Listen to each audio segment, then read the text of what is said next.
Yeah, Jackson State looking to bounce back here. Mississippi State looking to bounce back after this rough series against Texas, losing all three. We'll see in the round, so 60% should be a game. Go back and caught off first mistake. Start first. Where's the winning?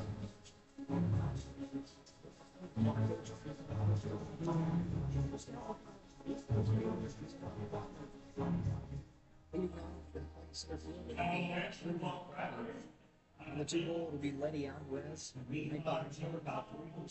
Joseph.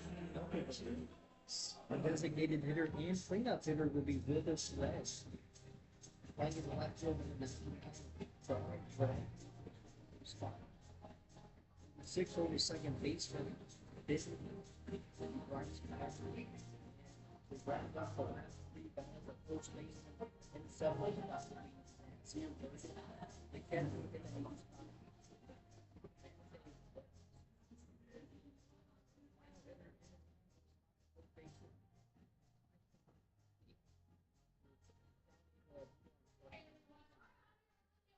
the third baseman Sawyer Reach. 2-hole spot, the center fielder Bryce Chance. Batting third, the left fielder Lee Stallman. Batting cleanup the pitcher today, Noah Sullivan. 7th hole, the first baseman Hunter Hines. 6th, the right fielder Nolan Stevens. 7th, the second baseman Gavin Sanders. The catcher in the ball Joe Powell. Rounding it off the shortstop, the 9th hitter Dylan Cox. Starting with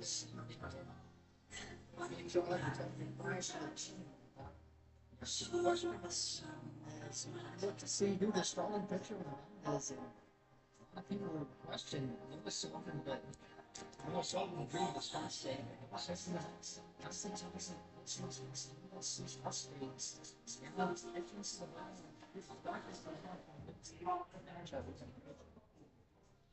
Just under a week, last Wednesday, pitched against Nichols in the Biloxi matchup over Spring Break. And first pitch is a ground ball over to first base. Loved by Hunter Hines. He'll toss it over to Noah Sullivan. Great play there. Hunter Hines had to reach way far to get it. Bobbled it a little bit. Still had enough time to toss it on over to Noah for the easy out at first. McCloudie is retired on a ground out over to first base. Already 1 out away on the first pitch of the game. Noah Sullivan off to a hot start. So now it'll be Letty Alvarez, the shortstop for the Tigers, the right-handed junior. He's batting .318 this season. Sullivan in the stretch. It's set at the chest. The stretch in the pitch and a fastball at the letters for batting. 89 miles per hour there. Not the fastest fastball we've seen from state pitchers this season, but nonetheless, getting it done. So 1 ball, no strikes here with 1 out. 1 pitch and a ground ball ripped down the third base line. That is just barely fouled, just 4 feet. It was staying fair. Yeah, that ball was crushed. Thank the Lord it wasn't fair because that would have gone all the way back to that back wall. So 1-1 count now to Alvarez, the shortstop. Lewis Sullivan on the mound. Sullivan comes set. The 1-1. Breaking ball in the dirt for ball two. So 2-1 count here with 1 out. Near the top is first. And not a bad pitch there. Was just trying to see where his eyes were at. Good eyes there from Alvarez. Didn't bite on it. Pretty interesting defensive changes for the Bulldogs here in this lineup. It'll be Sawyer Reeves starting at third base. Dylan Cup in his usual spot at short. The 2-1 pitch. Off speed inside at 83 at the knee. Evens up the count at 2-2. Here's 1 out. That was a great pitch there. Started way outside, curved right back, just in that top left corner of the strike zone. Middle infielder is playing just outside of the infield line. The 2-2 pitch is in the dirt at 79. So that'll bring it to a full count. Now to the 2-1 hitter, Letty Alvarez. Way short of a pitch. Didn't even reach home plate before it bounced. I don't know if it was a slip or what happened there, but full count nonetheless. 3 balls, 2 strikes here with 1 out, no score yet in the game. Sullivan comes set. The payoff pitch. So that's a dribble, and that'll roll foul down the third base line.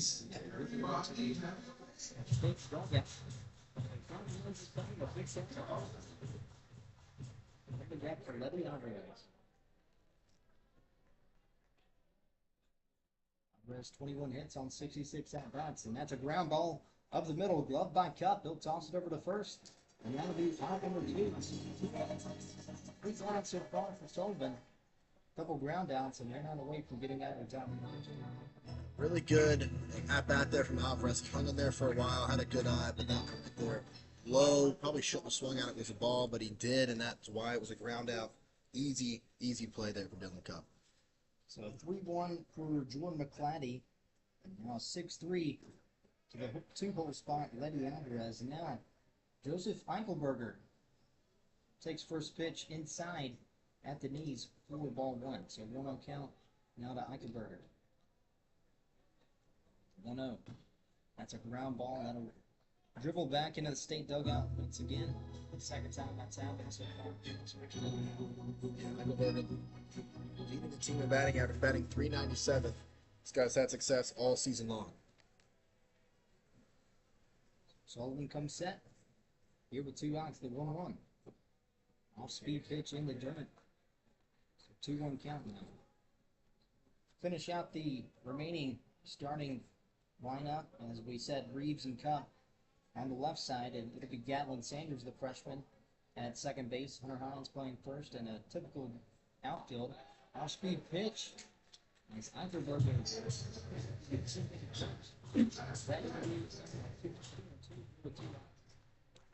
There'll be Chance in center field, Stalin in left, and Stevens in right.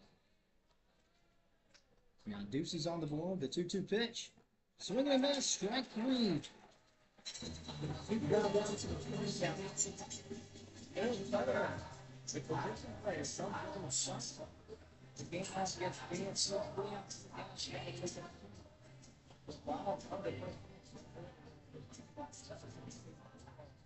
Baseball. Student sports.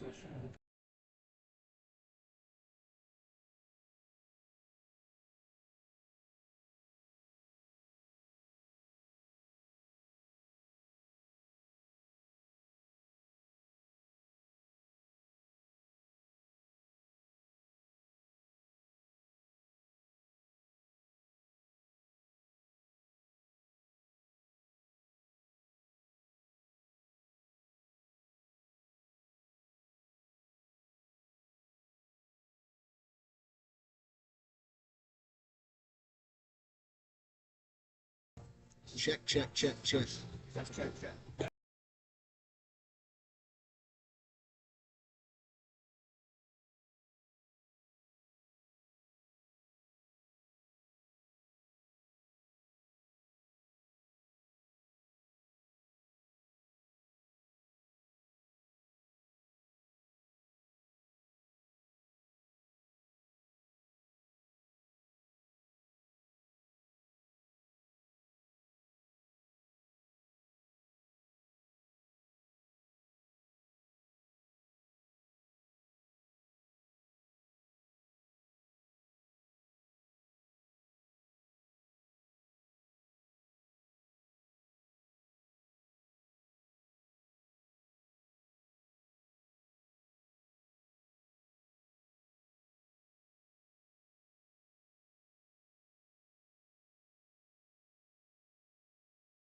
And we are back after a 3-up, 3-down inning for Noah Sullivan. Now Sawyer Reeves, the leadoff hitter, takes first pitch outside for ball one. Sawyer Reeves coming into this game at a 3.03 batting average. Started the season at second base. Has since seen a decline in time of play, but now gets the start at third base. Now the 1-0 pitch. Breaking ball inside at the knees for strike one. Yeah, very slow, 76 miles per hour. Swung that pitch all the way across, right in the strike zone. Great pitch there. That evens up the count at 1-1 here with no outs. 1-1 pitch. Another breaking ball inside. That'll make it the two balls and strike.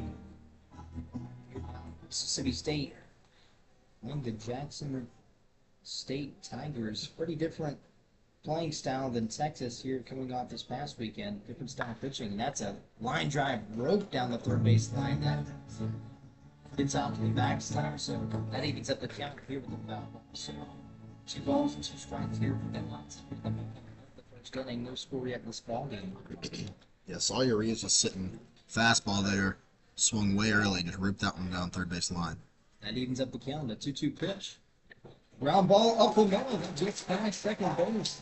And Sawyer Reeves takes a 2-2 pitch. Takes it right up the middle for a base hit. It's going to be a much easier game for State than Texas. They were used to those low to mid 90s from Texas all weekend long, and now you're seeing the fastest pitch we saw out of them there was 84 miles per hour. So just a completely different style of pitching you're seeing. And as you can see, based off that first at bat, Sawyer Reeves getting it going early. That'll improve the numbers for Sawyer Reeves. Now Bryce Chance, the veteran, here in the 2-hole spot, the center fielder. First pitch is a line drive. That'll hit right in front of the left field until base hit. So back-to-back pitches. This base hit.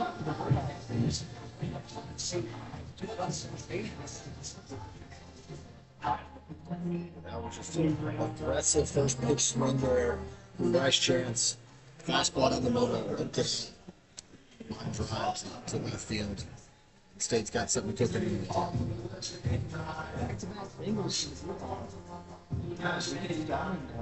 Left-handed senior now steps up to the plate.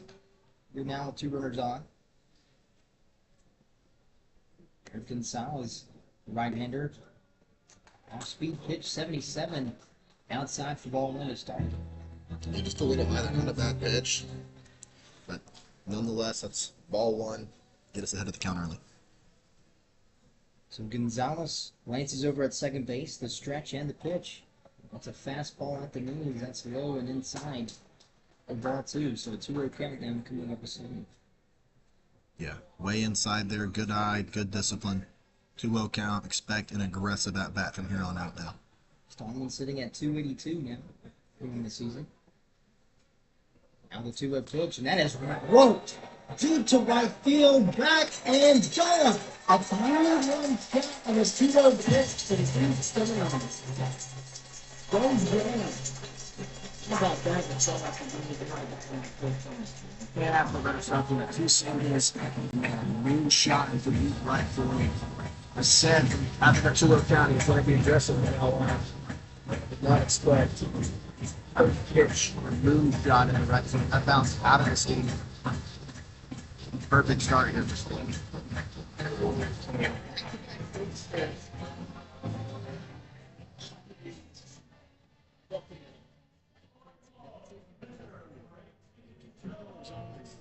Two pitch. Sees the right one and takes it deep right field for a 3-1 bombing. So now Noah Sullivan, the starting pitcher, usually the designated hitter in situations like this, but he gets the start tonight, takes the first pitch off speed at the knees inside for ball 1. It's not very often you see a starting pitcher batting cleanup for a team unless it's the Los Angeles Dodgers. Back-to-back off-speed setaway. That catches the bottom of the zone for strike 1. Yeah, Charlie, it's not every day you see somebody playing both sides of the ball like Shohei Ohtani, one of the best players in baseball. So 1-1 pitch, off-speed in the dirt. Ball 2. Yeah, I'd be pretty scared to pitch to Noah Sullivan myself. I understand it. He's low and outsides after giving up a 3-run bomb. He's just trying to do some control here, not get this game out of hand too early. 2-1 pitch, and Sullivan takes a big hack at that one. Change up to Sullivan. He was already looking for the fences on the Yeah, that was a big swing, a great pitch there. Just inside, make him swing on it. Swing and a miss. 2-2 pitch, and that is belted right on the first base side, right at the net. Still going into the grandstands down the first base line, and that lands just inside the camera operator's arm. So It's interesting though, with coming off a weekend like Texas, one of the best teams in the country. It's sometimes these slower pitchers aren't always easy for guys, especially State, who's just got done playing a top 5 team in the country, all topping out at the mid-90s. 2-2 pitch at full speed. Catches the back side of.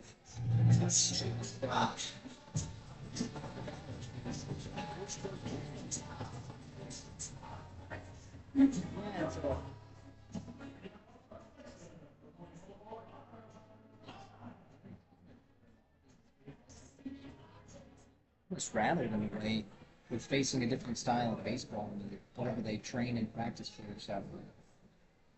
A 3-0 game now after a 3-1 bomb from Reed Stallman to start off the bottom of the first, and now after a hit by pitch from the cleanup hitter Noah Sullivan, and the starting pitcher this afternoon. He'll stand at first base now with Hunter Hines, the second all-time leading home run leader for Mississippi State. Only a few home runs, has a shot this season here with him being a graduate student here at Mississippi State to take that record. You'll have to pick up the pace though. He's struggled a little bit this year. Not the start he wanted. Off speed in the dirt. Great pick by Wells, running behind the dish for the Tigers this evening. So now 1-0 count now to Hunter Hines now with no outs. And already Mississippi State with the 3-0 lead. So Gonzalez leads in, gets the sign. The 1-0 pitch. That's a ground ball over to the right side. That's going to be the guy. That's the second baseman. So that is.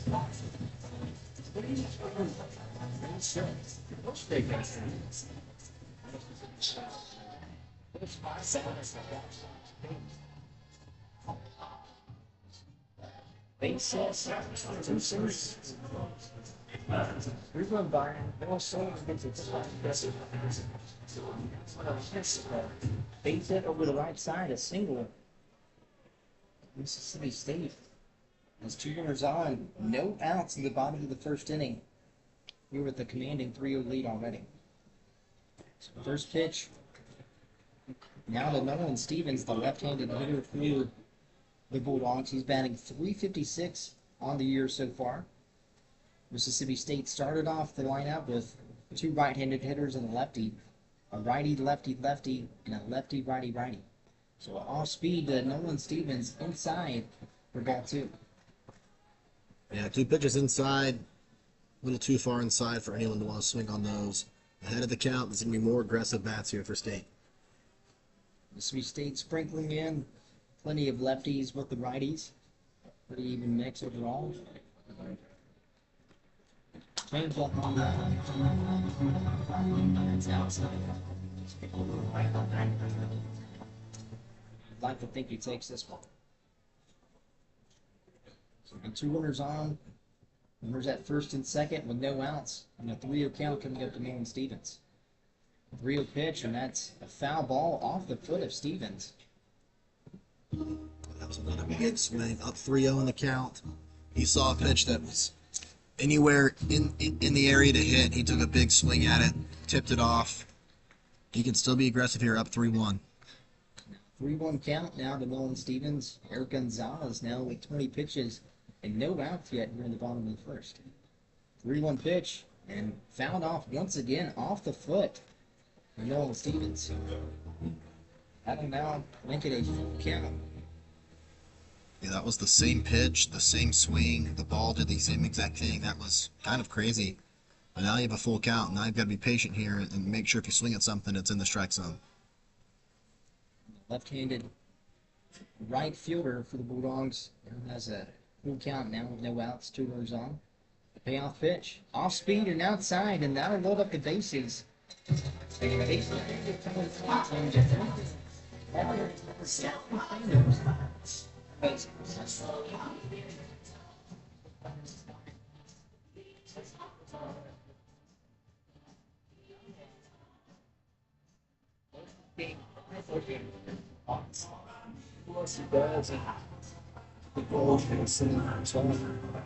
Entire infield rush and see if we get some sort of momentum, some sort of positive feedback there.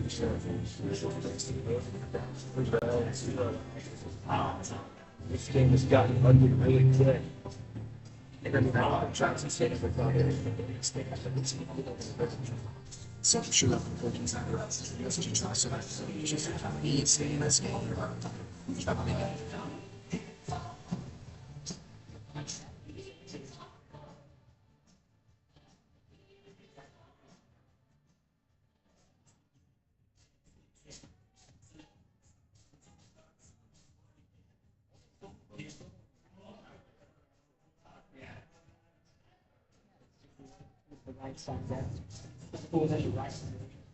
He stands at second base, and Nolan Stevens, the most recent at bat, with a great at bat, takes a full count pitch outside. So Gatlin Sanders fouls that first pitch off to the right side. Basic bat really for straight. It's been working this entire inning, and that continues.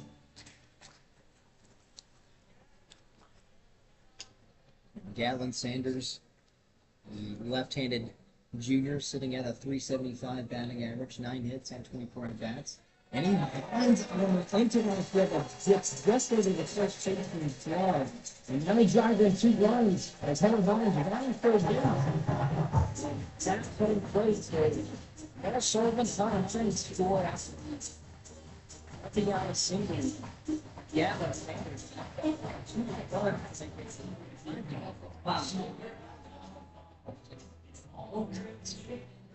That's how you build confidence for Gatlin Sanders. You're getting some play time. You're starting to play more and more. Whipping the right foot like that. Brings in 2 guys. Extends the lead. That's big time. So big time base hit for the junior second baseman. And first pitch to Joe Powell, the catcher from Mississippi State. Takes first pitch off speed at the knees for strike 1. Yeah, Joe Powell only has 7 at-bats on the season. Hasn't had much play time.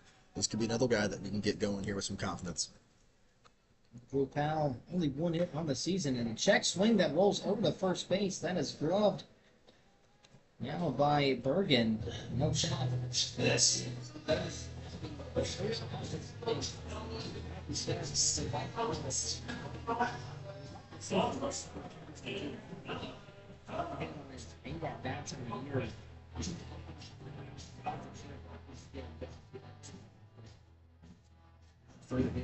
Check swing. Was checked a little too far. Bat hits ball. Easy dribble at first base. Now we got Dylan Cup, another guy that I've been loving all season. The on-base percentage way up there. Dylan Cup takes first pitch over a ball, so we don't get runners at second, third, so great opportunity here with runners in scoring position. It's always good when you're 9 holes batting almost 300. It's a very, very solid batting average here, 9 holes. Cup takes an off-speed pitch at the knees for strike 1. That evens up the count. 1-1 here with 1-1 count with only 1 out in the bottom of the first. Mississippi State with a 5-run lead already. 5 for 6 in their 6 at-bats. 1-1 pitch is fouled back.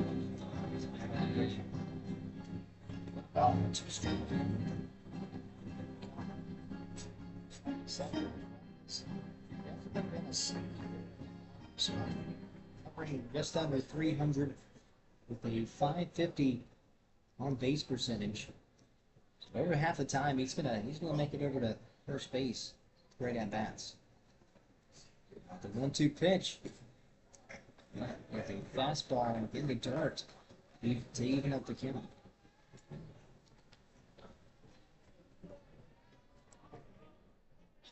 For Jim Powell in the check swing with the first out of this inning. Sit at a 5-0 lead here in the bottom of the first. The 2-2 pitch to Dylan Copp is working down the John Jumper said he's so good at getting on base. He's so disciplined. When he's at bat, he only swings at strikes. He lets the balls go, and now he's battled for a full count. Let's see if he can get on base here. 3-2-1. And that's a check swing that is coming back. So, this is usually the time when say he waits for his pitch. Ooh, it gets out there. Very fair.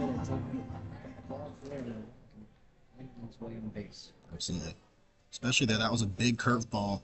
Looked outside, he had a late swing on it to get that foul tip because that was going to be a strike. It was curving right back into the strike zone. Payoff pitch and a ground ball up the middle. And so Stevens will pass on the gate. And Gaston Sanders will get the call around third. And now he's probably out of season. That's the end trouble.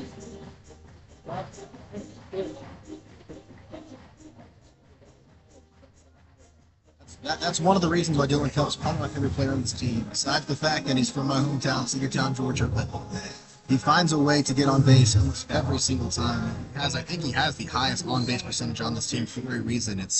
He's so disciplined at the plate. He only swings the pitches in the strike zone, and he battled for a full count, got that pitch down the middle, sent it down the middle, and brought in 2 runs.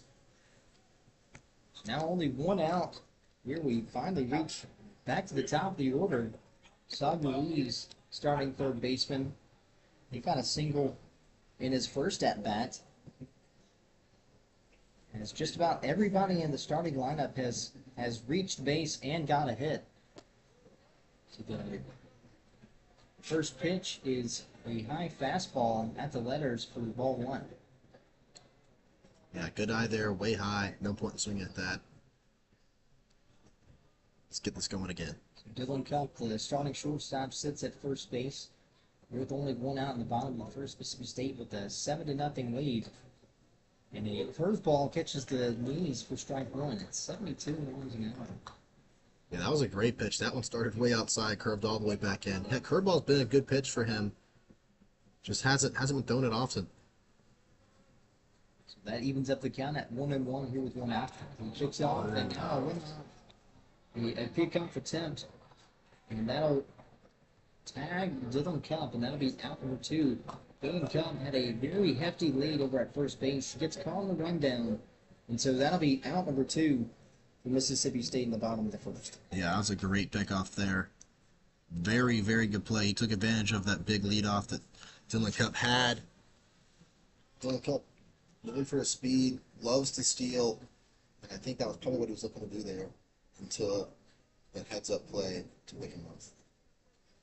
So after a pickoff and a rundown and a base hit, that nearly drops into the outfield, but Saad Ruiz and a great catch from the left fielder. Ray in the left field is that. I thought that it was going to get down, but just right in the catch. So 7 innings, 6 no errors or no runners left on. Mississippi State takes a commanding 7-0 lead to start out in the first inning.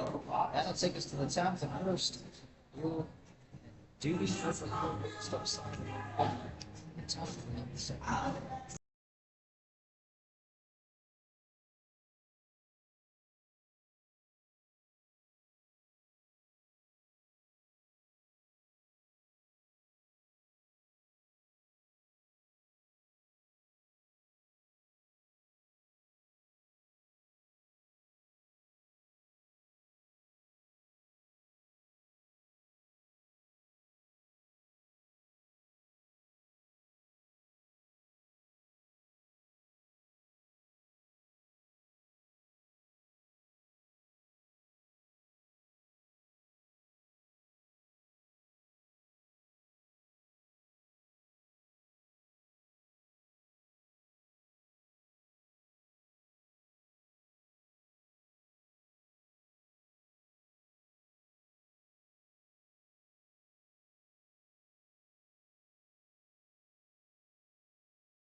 And we are back. Noah Sullivan back on the mound for the Bulldogs. Mississippi State with a dominating 7-run bottom of the first inning.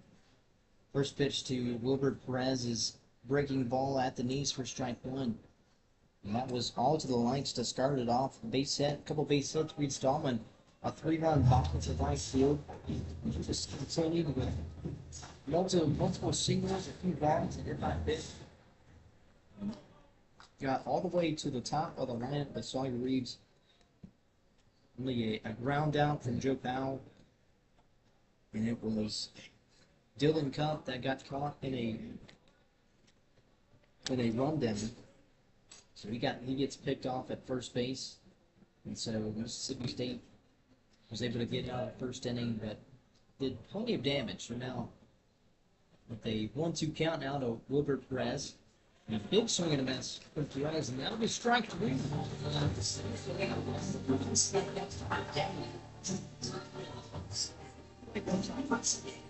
Yeah, one thing I've noted and I've seen earlier from Barry Sullivan is I like the aggression that he pitches with, but he's throwing this off speed. I don't know if it's a curve or a changeup, but he's thrown it in the dirt, way short of the dirt. He threw one in that at bat that actually landed into grass beforehand, so good we're getting him some looks now in case we're rooting for SEC play, because like he's had a couple of pitches there that have been thrown in the grass and in the dirt, but it's good other than that. So a scary looking guy. He's got the mustache, very intimidating. He's also a big hitter, one of the best hitters in the country. Also throwing strikes here on the mound. So off-speed pitch. Catches the bottom of the zone now. So 1-1 count. Now to Darwin Gregg, the left fielder, with a great catch. Quick catch back in the bottom of the first, and that's lifted into left field. That's high, and that's ranging back as Reed started just before the counts. Now for Sullivan to strike out. Top fly out to left field. Mississippi State now 7-0. Sit at the top of the second inning. 2 quick outs for Sullivan. Yeah, great pitch there. High fastball, swung on, way too high, all the way back to the warning track. An easy pitch and catch, and there's another one. Nice Benton takes the first pitch, and that's popped up into center field. Ranging back is Bryce Terrence.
And we are back. New pitcher on the mound for Jackson State.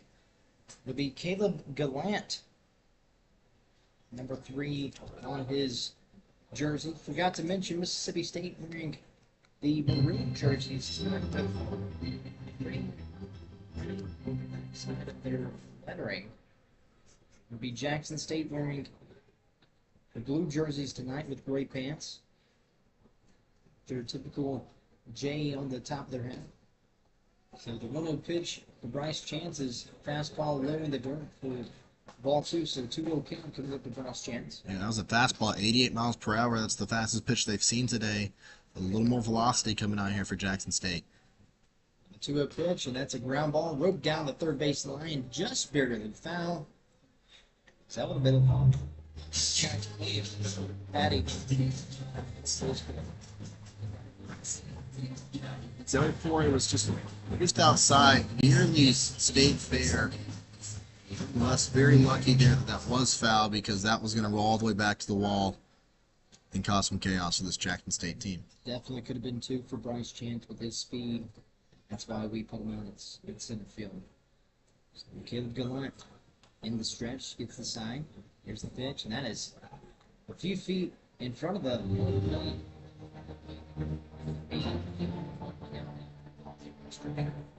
no outs in the top, bottom of the second round. Mississippi State still leads 7-0 for Jackson State Tigers, who 6 hits on the day. 3-1 pitch, and that's another hard ground ball down the third base line. Nearly fair, but that goes foul. First chance, 1 for 1 off base. He's batting 301 on the season. He's a junior here at Mississippi State. He got a single right up the middle on his last at bat. Infield playing pretty bad. So now the payoff pitch is off speed.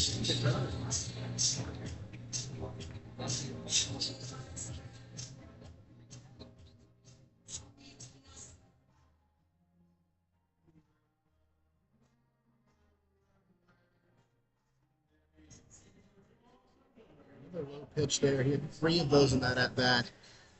Just got to level it out. Doesn't have a bad hit. He's not a bad pitcher at all. 88 velocity. He's got the speed. Just got to level out these pitches and throw them in the strike zone. So Bryce Chance reaches on a walk. And Reed Stallman on his last at bat had a 3-run shot deep to right field. He takes first pitch at the knees for strike one. So 1 run on, no outs. As Gallant will try to pick over in first base to keep Bryce Chance as close to that bag as possible. Yeah, that was a great pitch inside. Now the 0-1 pitch is fastball outside. That'll even up the count. 1 ball, 1 strike here, no outs in the bottom of the second inning.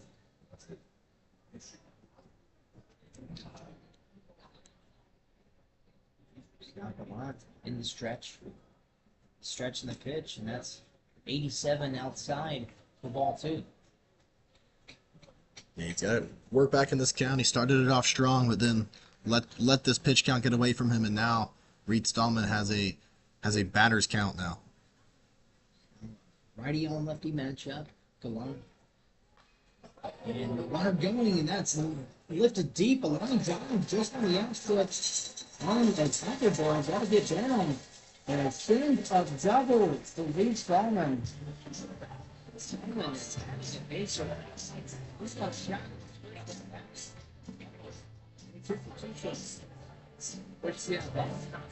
Got a little lucky there, though. I think where he drops on him, looked like he was there. You couldn't see the replay. Maybe he wasn't there. But no, it was a hard play. I felt like the birds were slack there. Had some velocity. Could not get there in time. So, yeah, stand up double.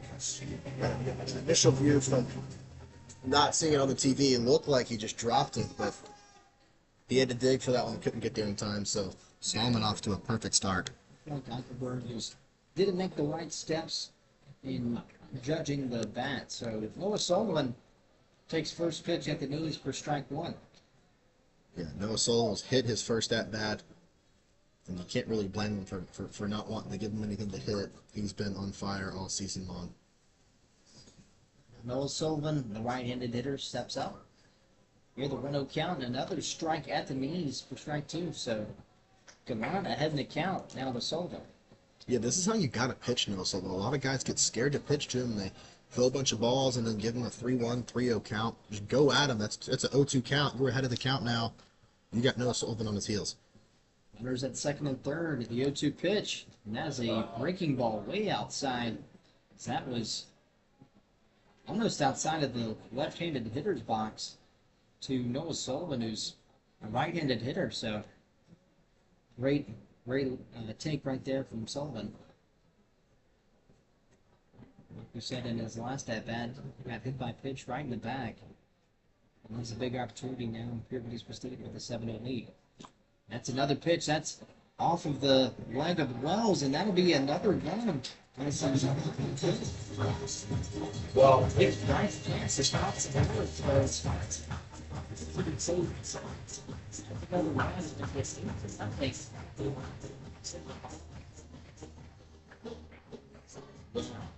Right at the top of the bring up 0-2, and Irish crumbled before our eyes. 3 straight pitches in the dirt, and finally one got away from him and brings in a runner. Noah Sullivan now still with the runner in scoring position. We Bryce Chance sitting at third base. Excuse me, rather Reed Stallman. And that pitch is lifted out of play. That's a very tight on the left side, and that'll reach back to the stands. A great catch. That reaches the second level. Still right behind third baseline. Solid catch by the young college student. Still a 2-2 count now to Noah Sullivan. Reed Stallman sitting at third base. And Gallant in the stretch. The 2-2 pitch. An all-speed pitch, and that's lifted, and that'll drop into left field. And I'm going to be at RB9 for Noah Sullivan. Now Reed Stallman. And it's the rest of the Ravens to reach the title lead. Noah Sullivan way early on that swing here, reaching it downward, but all he had to do was just move it out. It's a short left field, just over the shortstop's head, and brings in a run. State can do no wrong. So Bryce Chance starts off the inning with a walk and able to get across home plate with a wild pitch. Reed Stallman with a stand-up double.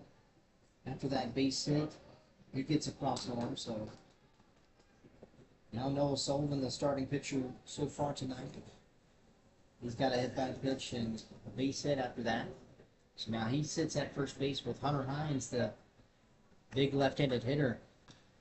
Took his first pitch for ball one, and that pitch is fouled back. So that ends up again at 1 ball and 1 strike here. Second inning. We were kind of talking about earlier, this it's a very good opportunity for Mississippi State to run a little bit. Now Mississippi State's hitting right now. It could be a longer game. So Hines fouls that one back. A little ahead in his swing a little early, so that it's fouled back. So 1 ball and 2 strikes for no outs. Gallant still on the mound. For the Tigers. He's given up 2 hits and 2 runs. No strikeouts on the day and a walk. Now the 1-2 pitch, and that's belted into right field, and a great catch from Eichelberg.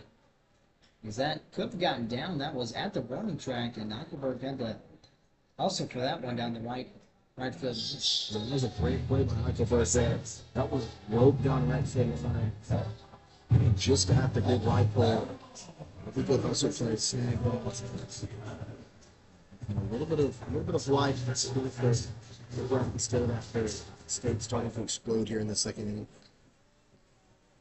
So that'll be the first out here in the bottom of the second inning. Line out for Hunter Hines. Noah Sullivan still sits at first, and Bryce Chance takes that one. That is off the glove of Wells, and speed over second base.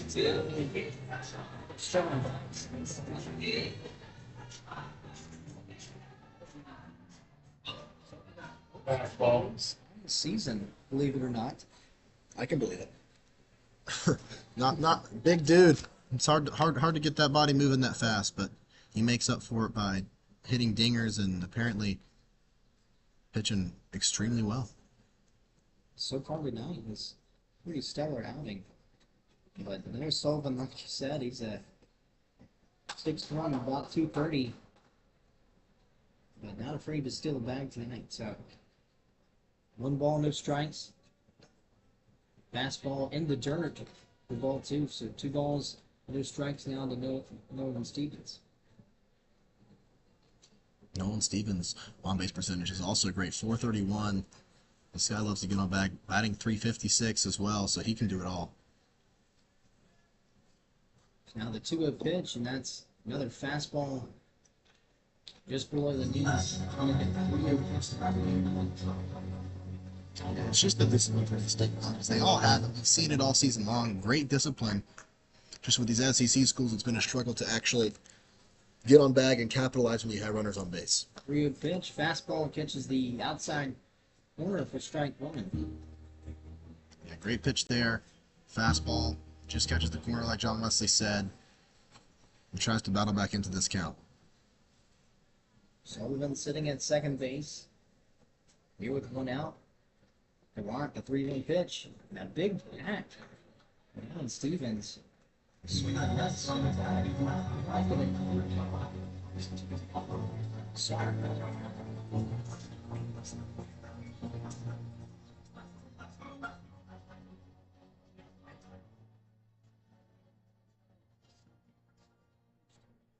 5 1/3 on the year. He's got an 8.44 ERA this season. Now facing the most highly touted baseball programs in the country, the best ballparks. So now, payoff pitch coming up. It's Nolan Stevens, the 3-2. And that is fouled back. Checks the net and a great grab. Gatlin Sanders, that ricochet foul. Again, landed right in the right hand of Gatlin Sanders. That's aura right there from Gatlin Sanders. An easy catch. Easy catch. So now Gallant now with pretty high pitch count, 26 pitches here in this first inning of work, only at 1/3 of an inning. And a payoff pitch is bunted right in the right field.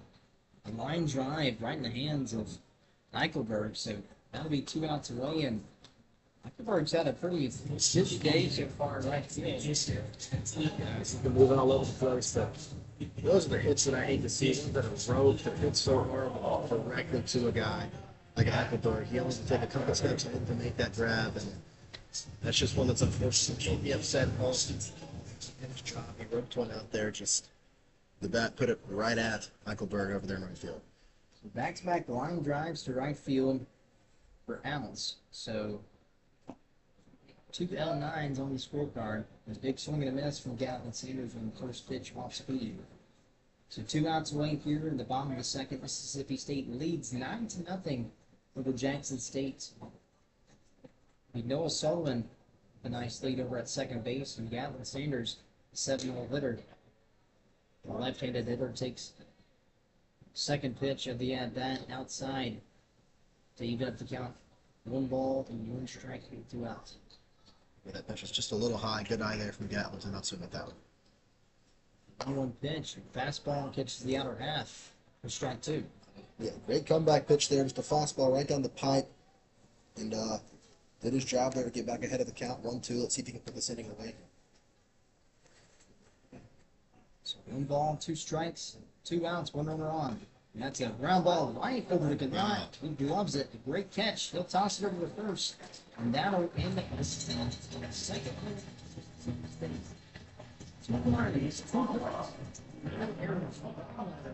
On base, Mississippi State takes 4 runs after a 7-inning first. With a 2-run second inning, that'll take us to the top of the third inning. I'll be back soon.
And we are back now to the top of the third inning. Noah Sullivan back on the mound, defeated with 2 innings of work. He's had 3 up, 3 down in his first 2 innings. Now he'll start off the second. That's a high pop-up over to the left side, and that'll range out of play. That is a couple rows into the grandstands. He had a little bit of wind gust like it was this past weekend. That might have been a play. Yeah, it looked like it was going to stay in play, that it kept drifting, and ultimately laying in stands over there. But I can see someone in the bullpen working, so it looks like Noah Sullivan will finish out this inning and likely be done pitching for the day. A good work for the bullpen. Gets a few young guys some quality reps. So with 1 strike on the count, a big swing and a miss. So they get 2 strikes now. Drew Bergen, the first baseman, Tigers. Noah Sullivan, he doesn't throw the fast out of any of the guys we have in our starting rotation, but man, he's efficient. He's getting the job done right now, looking really, really good. The 0-2 pitch, and that's a breaking ball in the dirt for ball 1. 1 ball, 2 strikes. Well, that's been just one tiny little issue with this entire day of pitching. He's had a couple of these off-speed balls just in the dirt well before the plate, and that can be problematic with better teams. 1-2 pitch and a check swing, and the third base umpire says it's not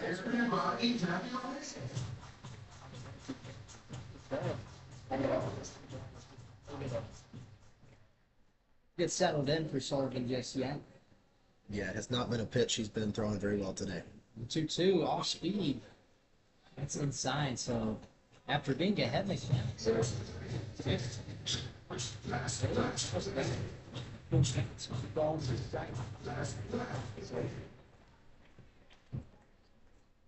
Let's clean this up here for Sullivan. Just throw one down the middle, make him have to hit it. Now the 3-2 pitch. Breaking ball catches the outer half.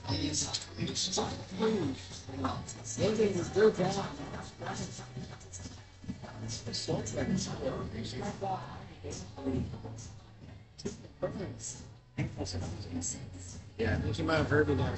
Said throw it down the middle and make him hit it. That's what he did. A fastball, Basically right down the middle, maybe a little bit towards the right side of the plate, but right down the middle, make him hit it. No swing.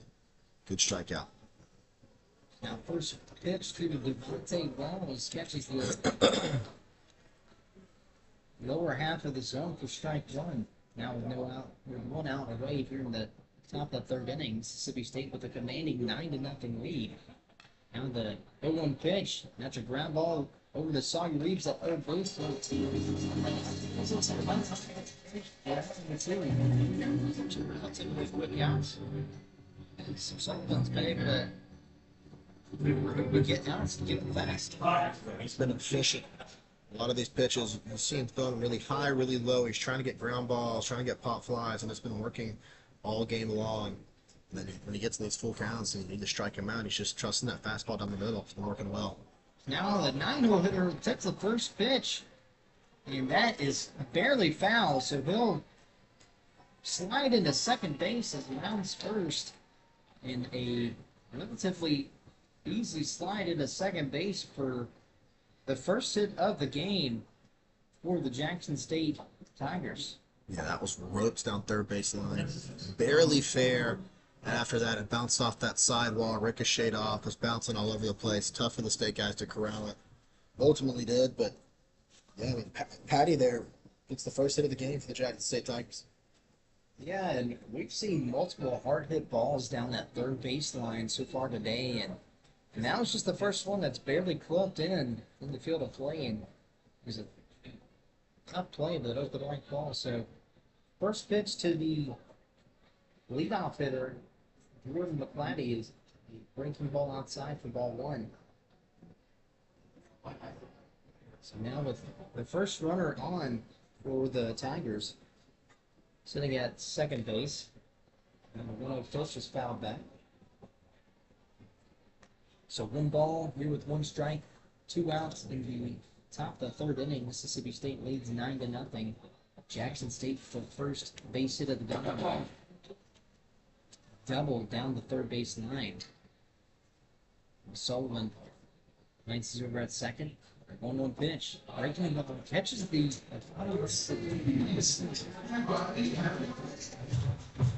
I think that's the first breaking ball today. I'll tell you what, within a low and away, really good pitch, gets ahead of the count, and then all of a sudden they can put it right. So now the 1-2 pitch is in the dirt, but a great ball from Joe Powell.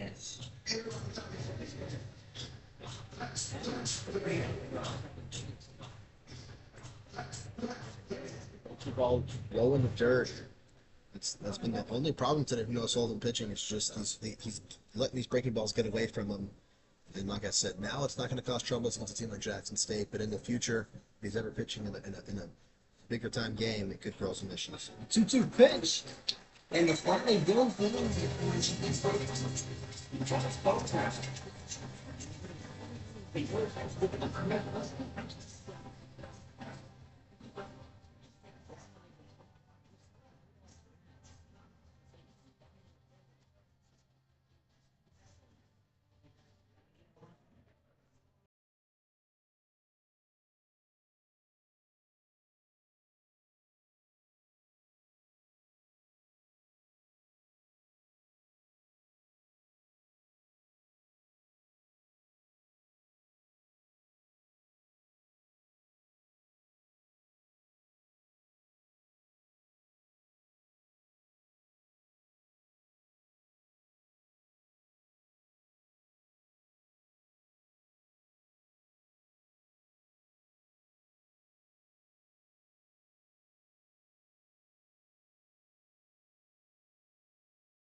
We are back at the bottom of the inning. Joe Powell, one of the only hitters here in this lineup to not record a hit.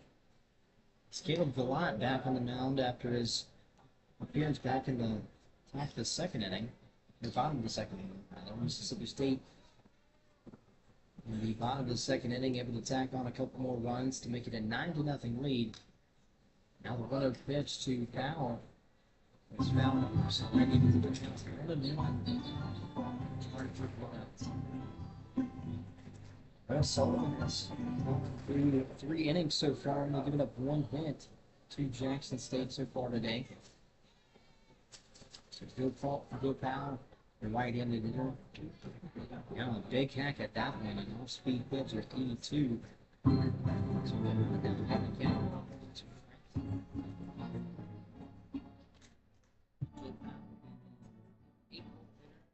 Mississippi State has got a 125 batting average. The right-handed senior catcher getting the start today. As Ross Highfield catches a midweek breather behind the dish. Dylan Cup will be right behind him on deck and back to the top of the order for Sawyer Reeves. Now the 1-2 pitch, and that's a ground ball over to shortstop. Loved as Alvarez will toss into the first base, and that'll be out number 1, Joe Powell. With another top ground this.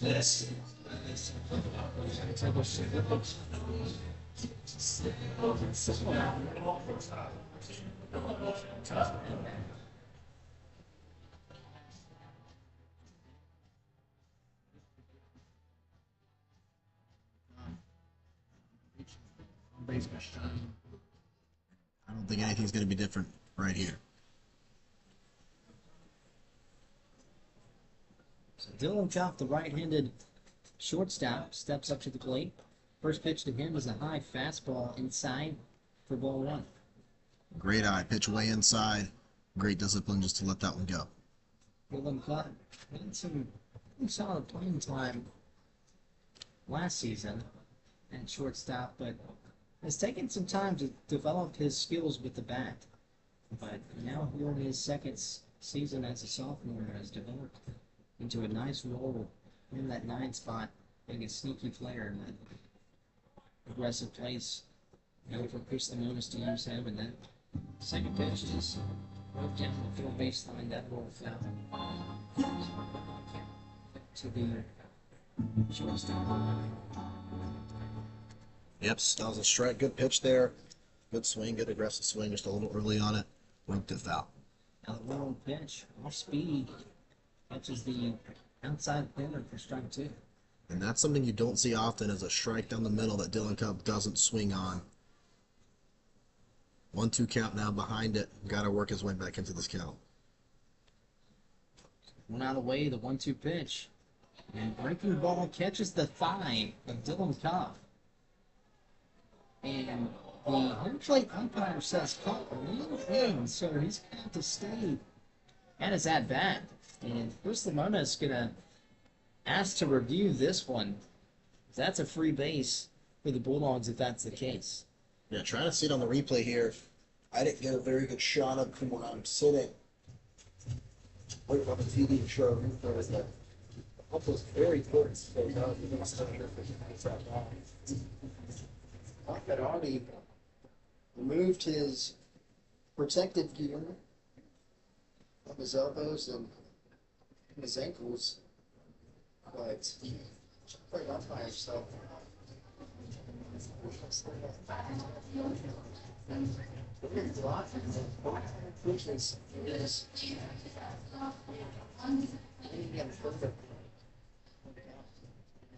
Conversation with Jake Gotro, the leading Jason Mississippi State.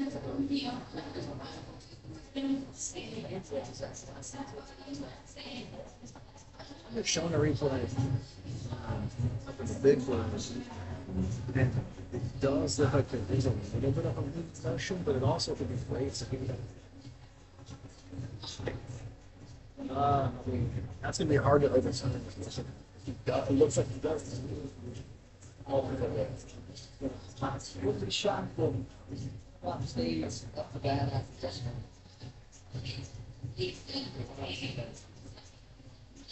Hey, 2-6 ball, you're ready for the play. The dude is going to be a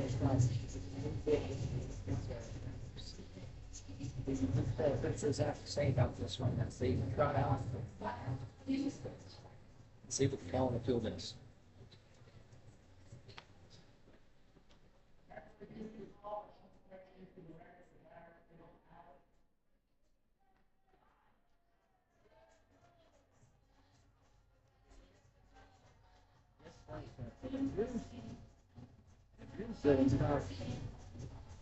That's going to be strike three, I guess. Yes, I guess.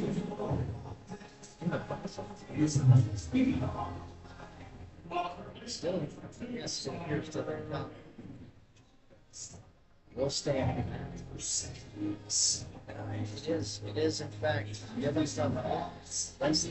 The swing motion did apply, so now Sawyer Reeves, the third baseman, will step up to bat for Mississippi State. The first pitch is a curveball that is a few feet short of home plate for ball one. Another low, very low and away curveball, nowhere near the heart of the plate.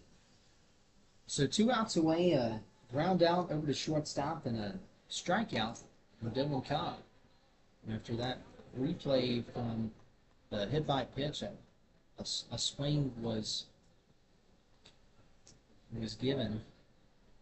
And so now Sawyer Reeves now at the bat with 2 balls and no strikes. The 2-0 pitch is a fastball, catches the outer half for strike one. So a 2-1 count coming up to Reeves.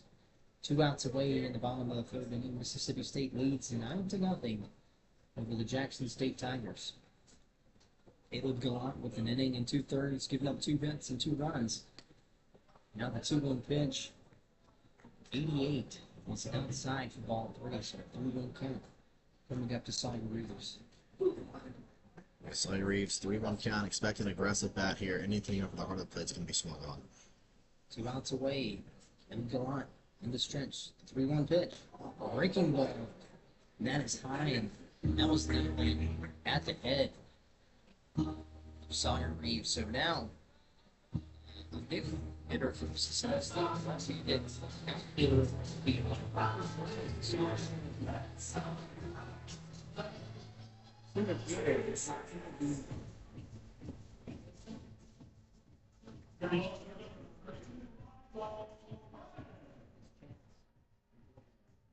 single in his first at bat and a walk in his second. He will now take a seat. It's Michael O'Brien, the younger athletic center fielder, catches an at bat. So first pitch to him is low in the dirt for ball. Michael O'Brien sits at 273 batting average so far in his time this season. The outfielder out of River Ridge, Louisiana, and Sawyer Reeves goes on that pitch in the dirt. Stealing that base. Stolen base. The third stolen base on the season, 100% stolen base percentage. Now Omar Johnson will walk out to the fifth bench.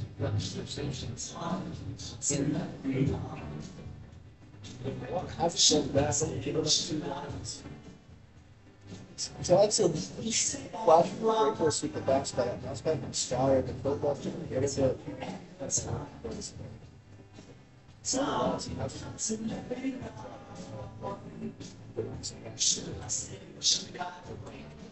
Warming up the last couple.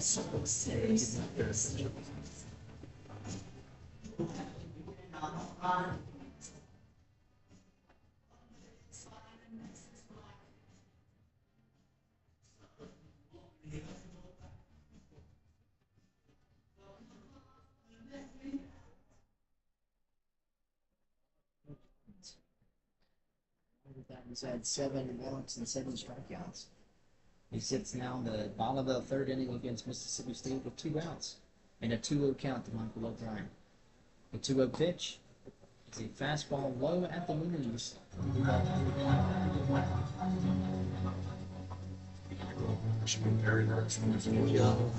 Only had 11 at bats, 3 hits. Be aggressive here. See what you can do. This is time to build confidence. Sawyer Reeves sits at second base after a stolen base. Now the 3-0 pitch. And a check swing, but also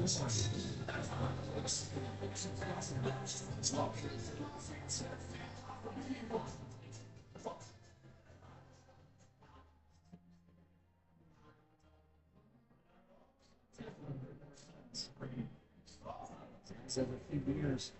And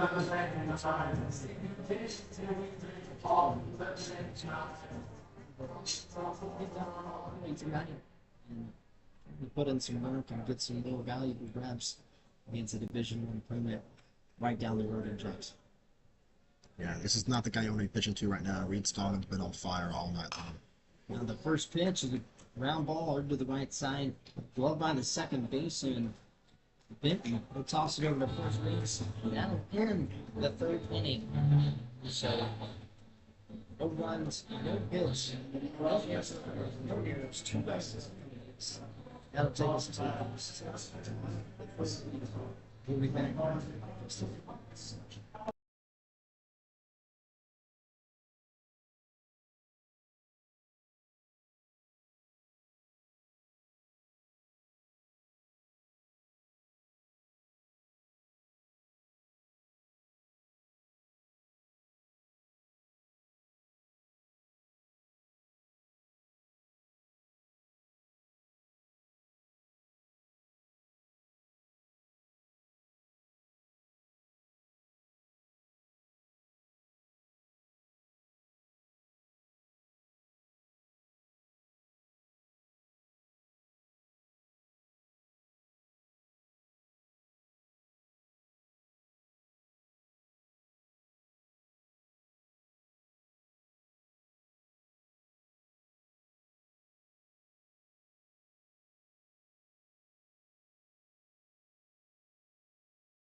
Mississippi State will be Kevin Monell.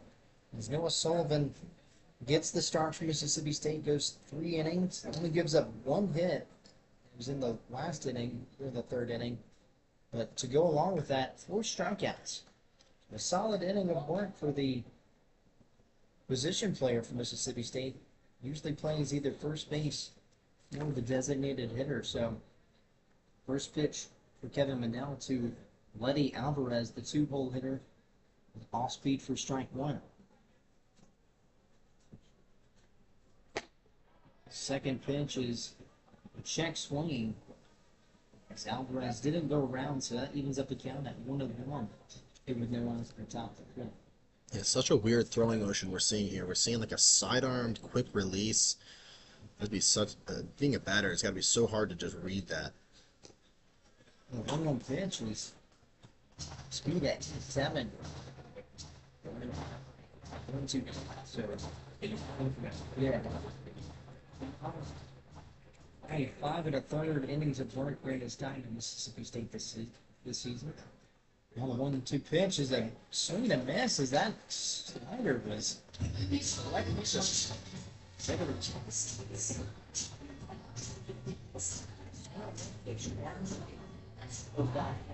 That wasn't a good pitch. I mean, way outside. I don't know what made him swing that. It was a slider, but just it started outside and went even more outside. I don't think it was ever once, over the heart of the plate. And so, nonetheless, it's a strikeout. No one will see the pitch when they look back at the stats, but interesting. first pitch to Eichelberger's sent over to shortstop, loved by Dylan Cobb, but missed his footing as he was just near the edge of infield and right at the beginning of outfield and just couldn't find his footing. So that'll be, we'll see what that is in total. That is an inconsistent. Eichelberger gets it over to first base.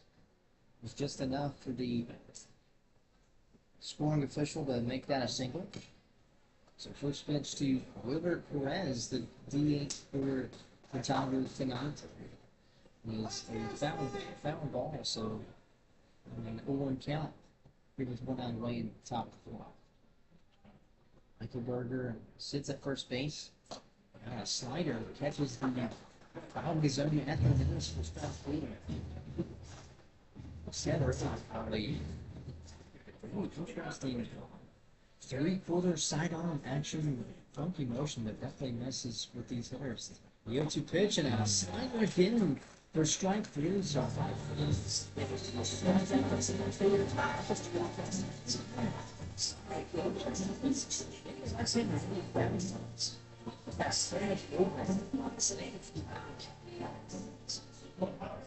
That one was nasty. That one started right over the heart of the plate, and you could see it from here. Just the movement on that was unbelievable. And Perez, all he could do was reach at that one. So 2 outs away. On the top of the fourth, first pitch to Darwin Gregg, the left fielder. A little bit too inside for ball 1. So a 1-0 count here with 2 outs in the top of the fourth. Big hack at that one from Gregg. That's fouled back. 1 ball, 1 strike with 2 outs away.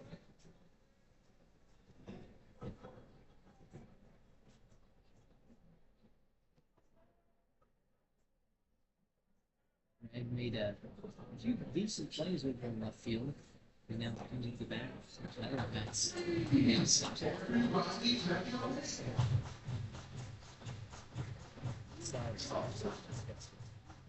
The movement on that is Mind-boggling how quickly that thing starts down the middle and ends up in the left-handed box. 1-2 pitch and another strikeout.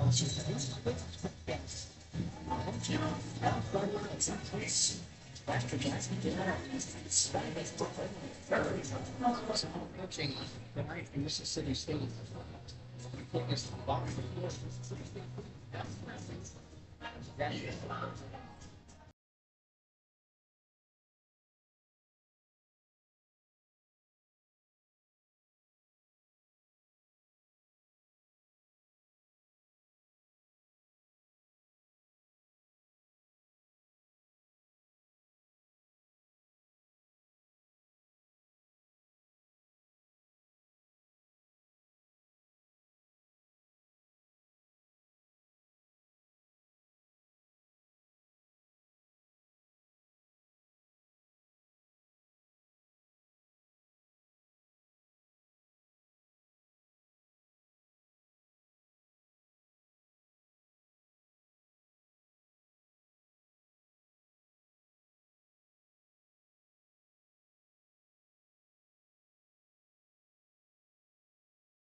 back down to the bottom of the fourth inning.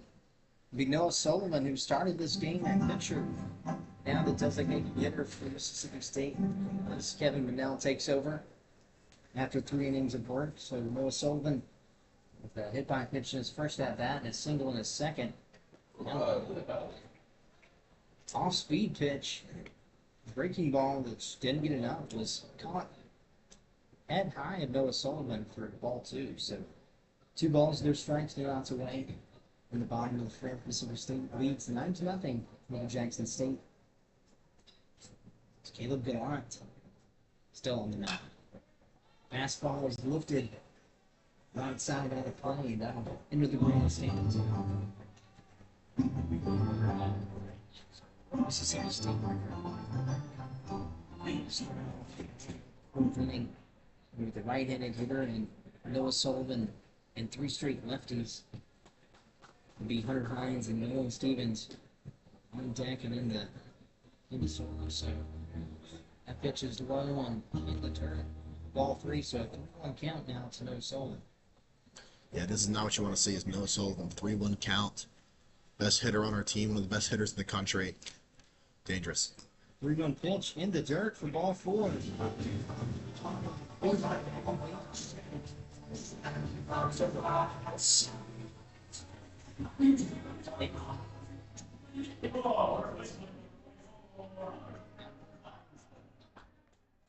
Left-handed 60 so far this season. Some struggling numbers as we know what Hines is capable of, as he's had some monster numbers in his years as a Bulldog. Yeah, I mean, he has real estate out in right field. He's known for just clobbering them in the right field, but it's been a struggle this year. Only 3 home runs in the season. So we just got to find that confidence, get that groove back, and he'll be all right.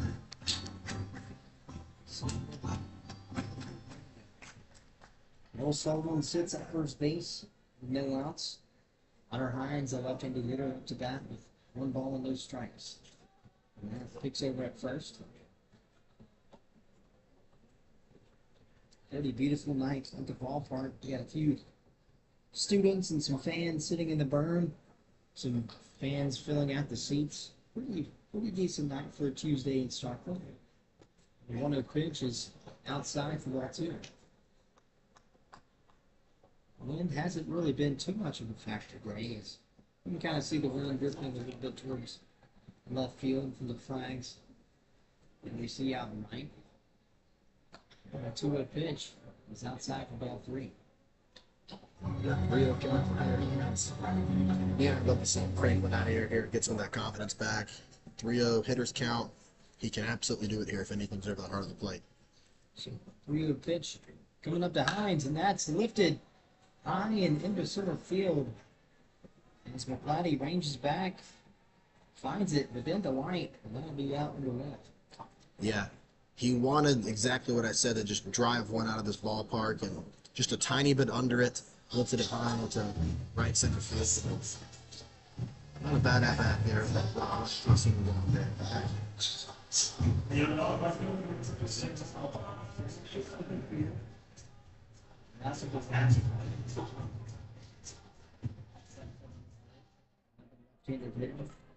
Mississippi State, a sophomore outfielder, sitting at just below 350 so far this season. He's got 16 hits. First pitch to Stevens is a breaking ball high at the letters for ball 1. This is kind of the story of Jackson State's night, just not being able to get ahead of the count early. When you start throwing balls early, these state guys are going to get on bag. So the 1-0 pitch to Stevens, that's fouled back at the net. Fastball, they're bumping 88. Get behind him, that one's no one. Found that one.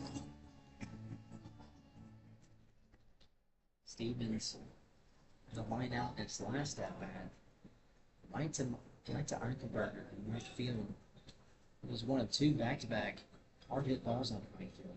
1-1 pitch to Stevens. That breaking ball gets away from Durant. And so far through 2 1/3. Picking up 2 hits, 2 runs, 4 walks, and a strikeout. He's operating just under 60 pitches so far in his outing.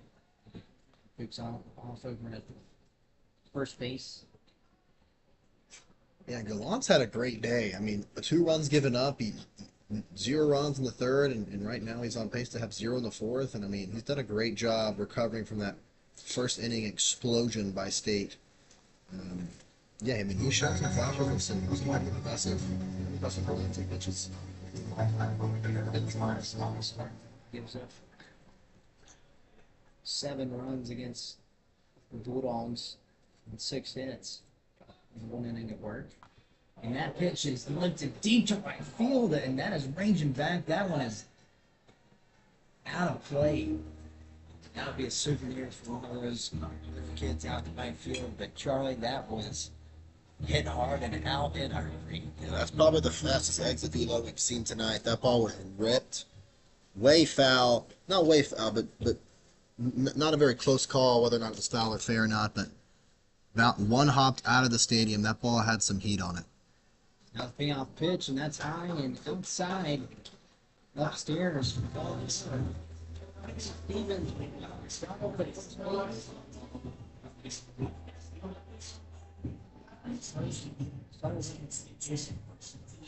Dancing with the second. And 30 down.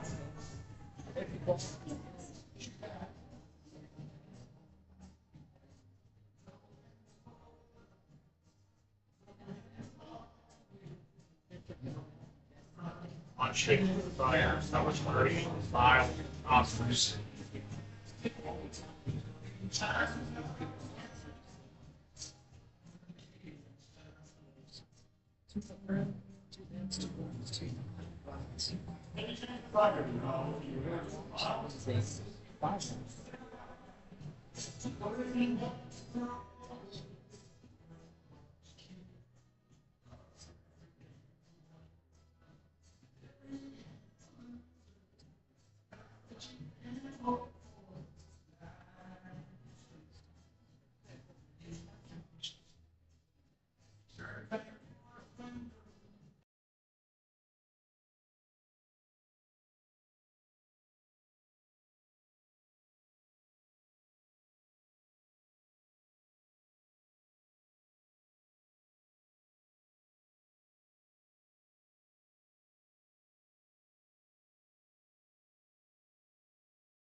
We are back for the bottom of the 4th inning. 1 out away, 2 runners on. First and second, Gatlin Sanders, the left-handed second baseman for Mississippi State. A new pitcher on the mound, it would be Miles Thomas for Jackson State. He's got a 5.56 ERA, 168 with hitters in position. 200 batting average with runners on base. So he now enters into the game after Caleb Gallant picks up a solid outing with Jackson State. The 1-0 pinch. His off speed catches the outer half of strike one. That evens up the count. 1 ball and 1 strike. With 1 out. Mississippi State leads 9-0, looking for a few more runs to get the run roll as we approach number 7 innings of play. We said at the top of the bottom line. It's the top of here. Got 2 guys on. Gatlin Sanders up to bat. This is the time where we can get that 10th run and run rule this team after the 7th inning. At 1-1 pitch. 2-1 pitch record is one the dirt. At 74, that'll make it a 3-1 count. So 3 balls, 1 strike, 1 out. Noah Sullivan in scoring position at second base. This Thomas comes set to stretch in the pitch, and that's a ground ball over to second. Could be 2. Rolls it on the first, and that is a fielder's choice as Gatlin Sanders able to make his way over to first base. So there'll be runners at the corners.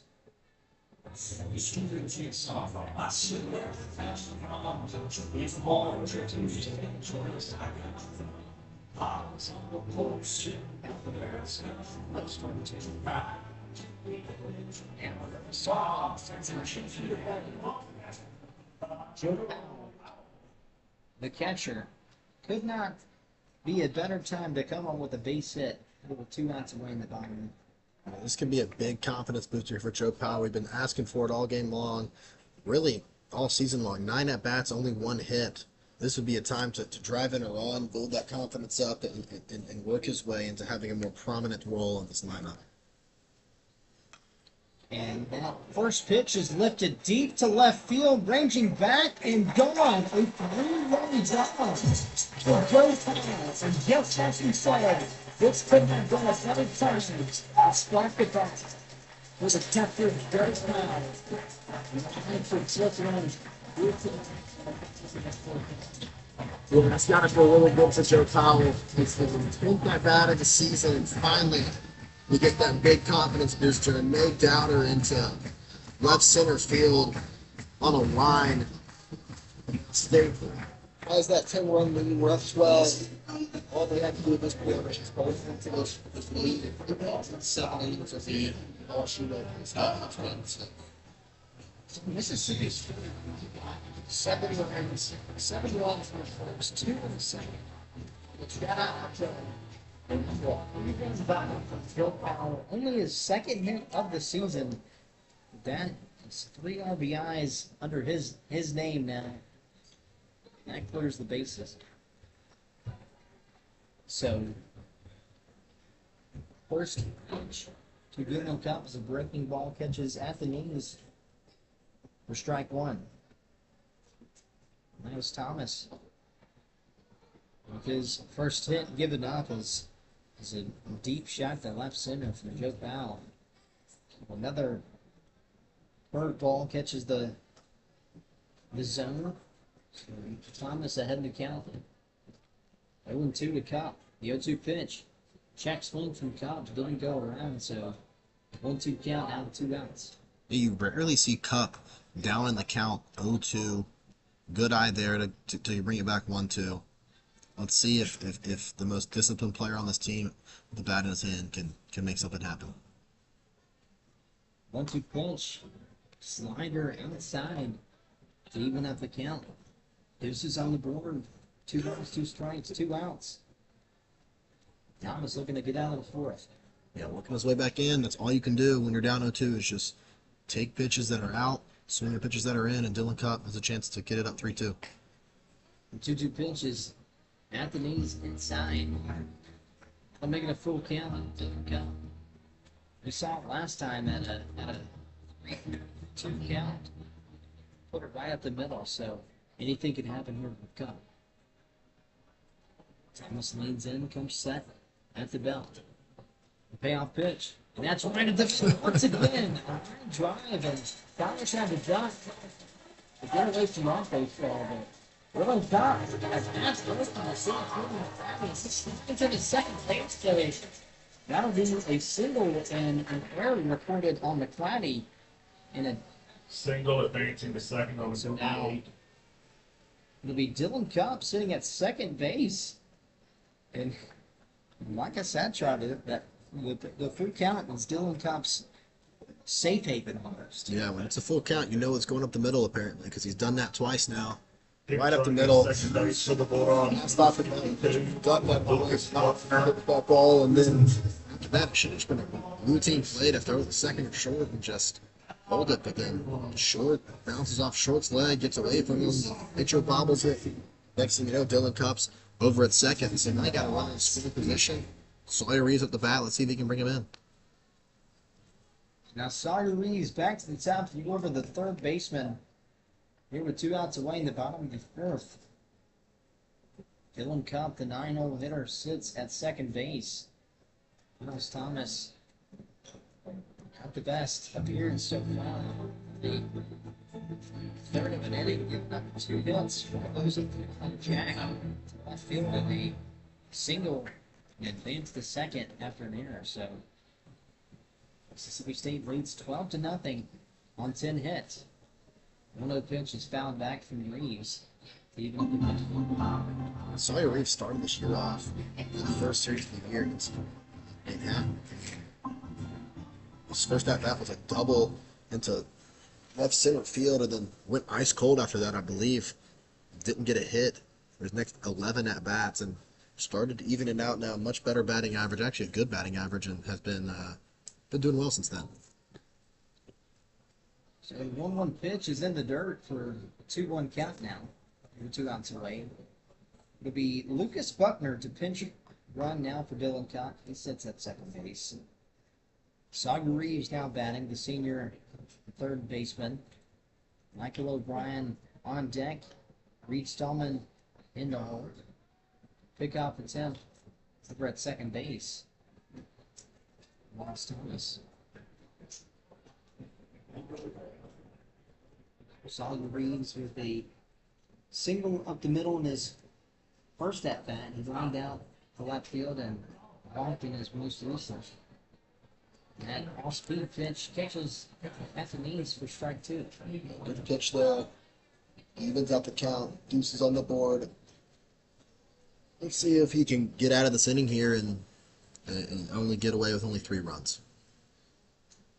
Now the 2-2 pitch. Off speed in the dirt. Good block by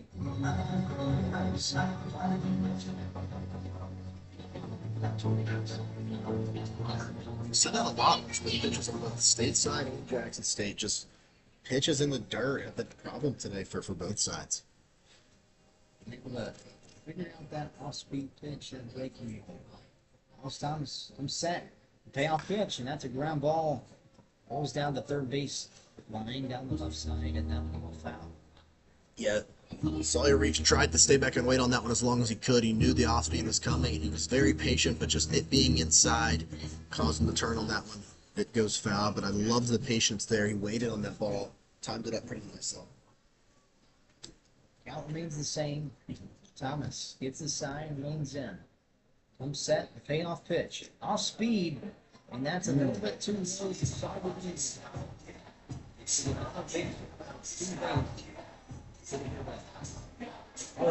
Pretty good one. Assuming it's on the bus, but the walk off there, kind of gets first and second. That's the right. That is 7 walks on the day for the Jackson State pitching staff. Here's Thomas just, we're going to stop the bleeding for the Tigers today. First pitch to Michael O'Brien is fastball in the outer mouth. That'll be ball one. Yeah, just these first pitches are so important, especially when you're playing a team like State. You've got to get it. You've got to get ahead of the count. When you get behind, it's just so hard to come back from it. Runners at first and second, 2 outs away. Breaking ball catches the outer half and strike one.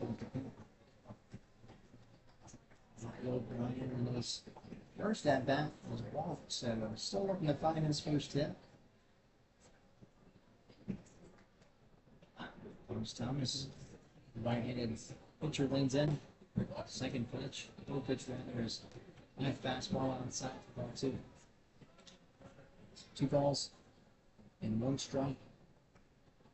2 outs away. Mississippi State with runners at first and second. Lucas Buckner pinch running at second base. The fast second baseman. Off speed, breaking ball.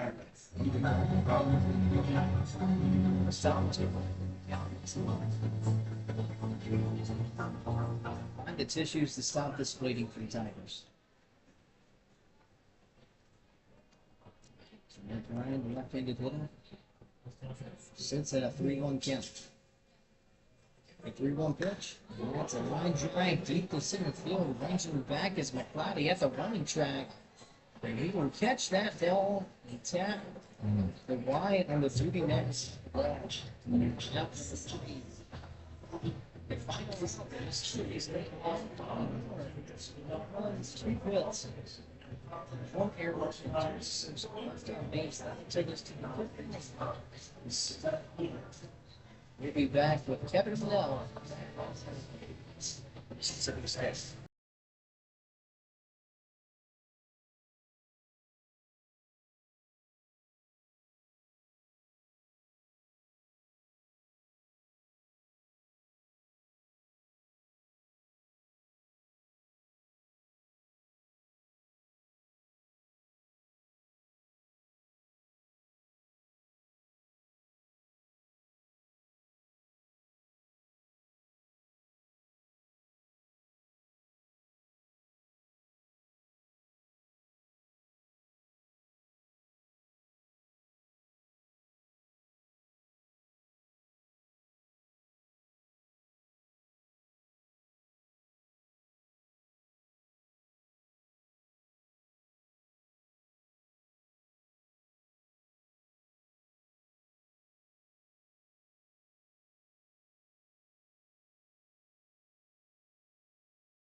We are back now for the top of the 5th inning.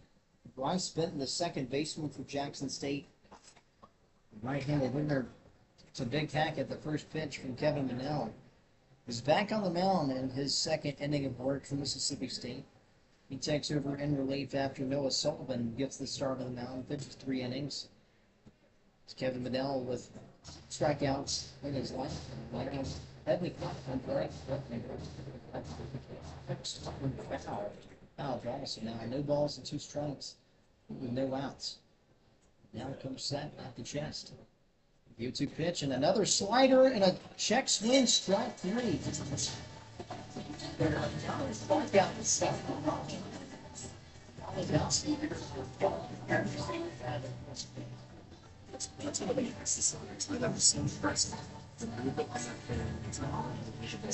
It has all those right-handed batters just reaching at it every single time. So another K from Kevin Manel. That is 4 here in his appearance tonight against Jackson State. That'll give a lot of confidence to Manel and this pitching staff, and this pitching staff that has been coached by Justin Parker. Another big swing and miss for Nazir Bergen. Even if the count at 1-1 here. Mississippi State leads 12-0 over Jackson State. 1-1 pitch. Fastball inside, foul back. Yeah.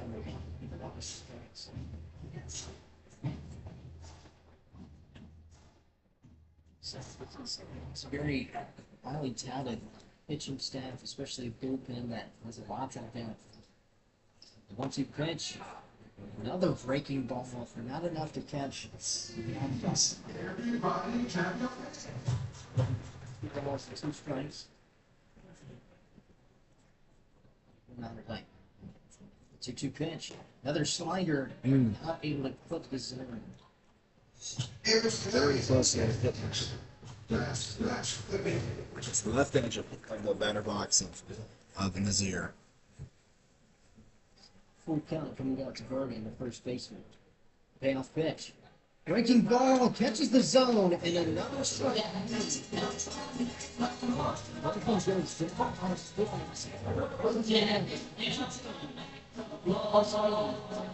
Six strikeouts against the 6 batters that he's faced.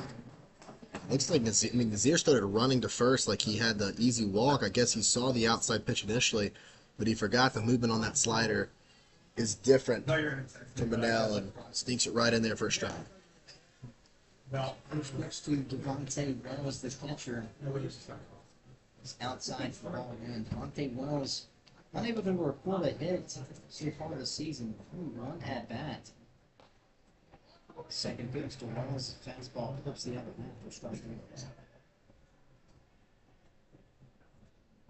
So back-to-back strikeouts. Kevin Nell. Fight back against Devontae Wells. Another fastball that's outside for ball 2. So 2 balls and 1 strike. Mississippi State defense. Little infield playing, a little bag now standing in the outfield. 2-1 pitch. Big swing and pass for you. 8 on the board, 2 balls, 2 strikes.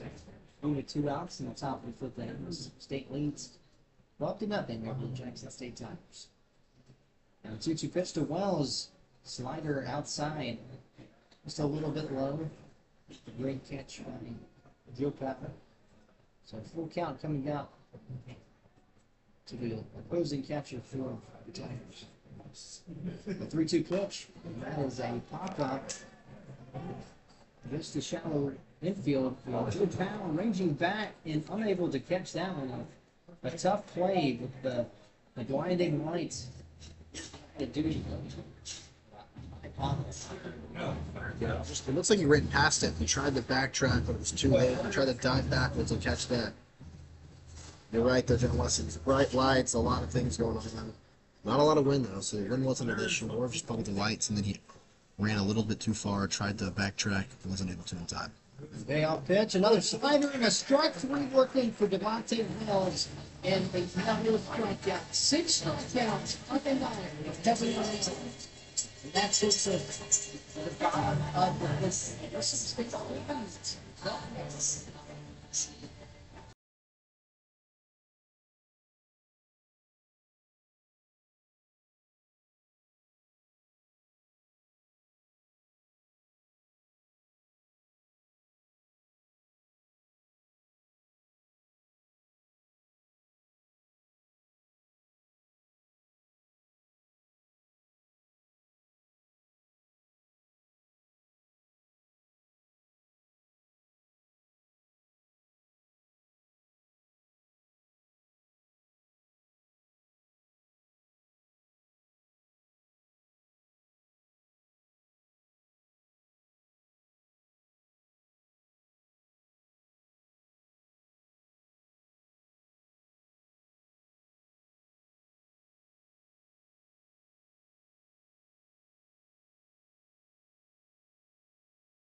We're back now for the bottom of the fifth inning. Kevin Minnell dominating on the mound for Mississippi State defense with 6 strikeouts.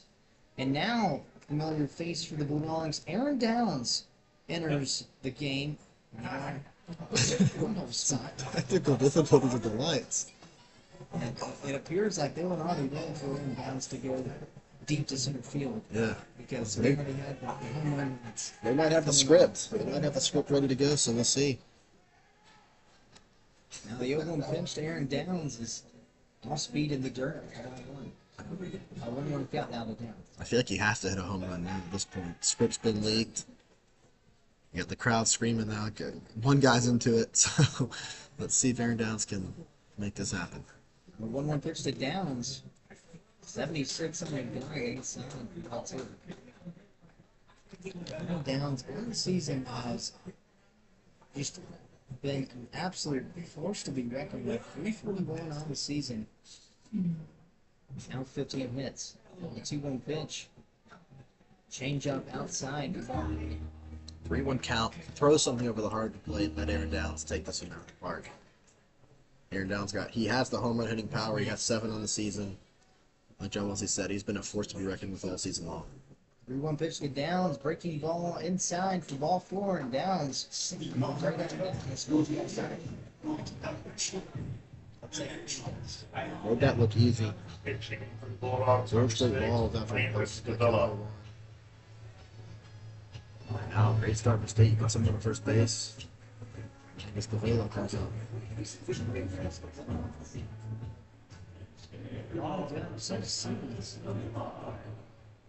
Salsa.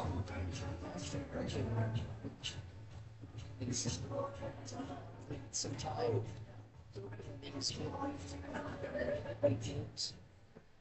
Where's the number 6 for the Bulldogs this season? We've got 2 at-bats on the year.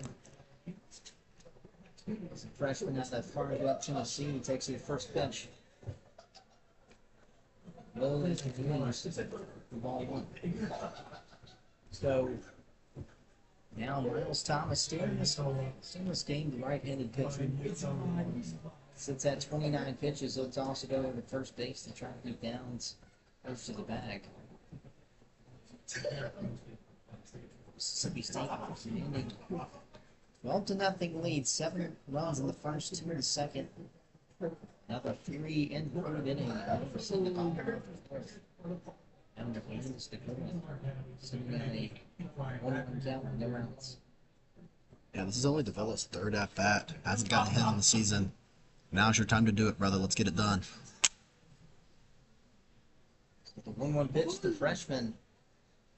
88 on the outside. Ball 2.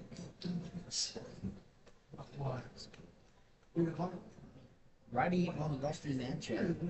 Mr. Bill is still looking to report his first hit of the year. How many opportunities? 2-1 pitch was fouled back.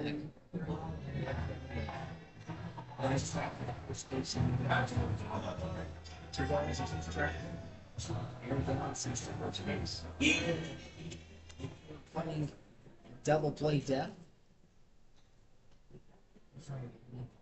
Thomas leans in a little bit. Comes set at the belt. 2-2 pitch. That's chopped at. Zach Fowles back. And then just about with Mississippi State dugout. So count remains the same to Davila. The pinch hitter. Minnesota in the first spot. 2-2 pitch. And a strike 3. Curtis Davila goes down on strikes. Takes to 9 Mississippi State.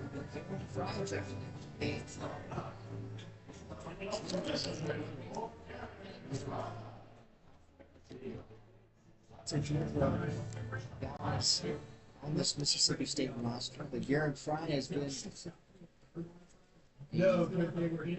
electric spark for Mississippi State as he sits at a 444 batting average. I believe that's number 1. It's the highest batting average on the team so far. As he kind of started a little bit of his playing time later in the start. But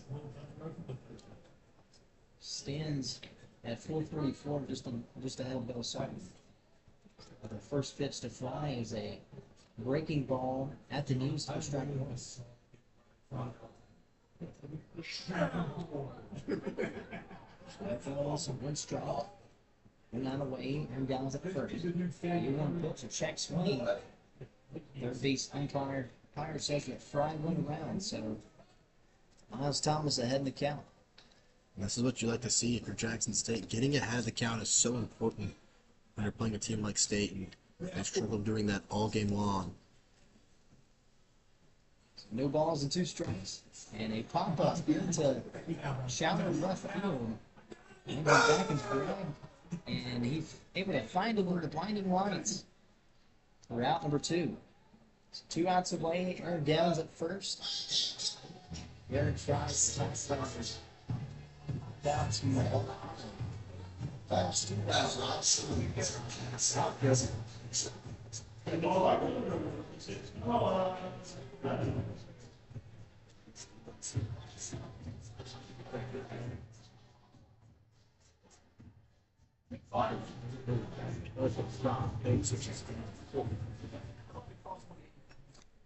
And he's doing well defensively as well out in right field. down about it, sir. A strikeout looking.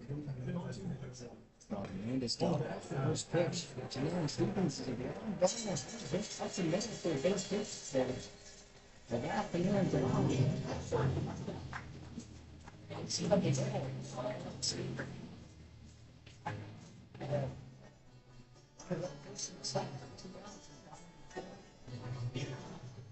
Chester.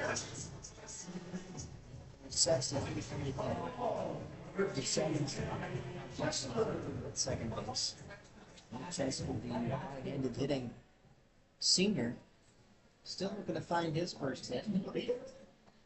Senior out of Kansas City, Missouri. And has a big opportunity with runners at first and second.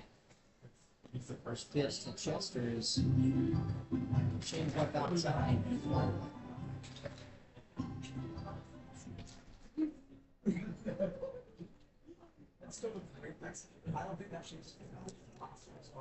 Chester, right-handed hitter, steps up to the plate. When they count, ball in the dirt for ball 2. Yeah, behind the count 2-0. Nate Chester doesn't have a hit this season. Looking to change that here and be aggressive. We got a big lead. Swing the bat. Let's boost those statistics right now. Thomas on 30 pitches. Falls down.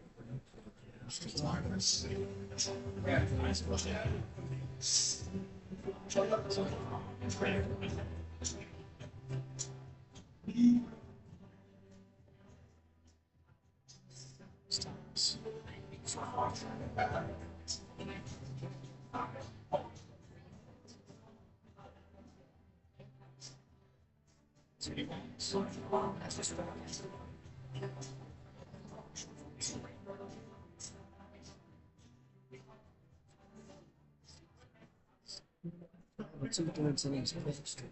He's given out 14 hits. Has 14 strikeouts.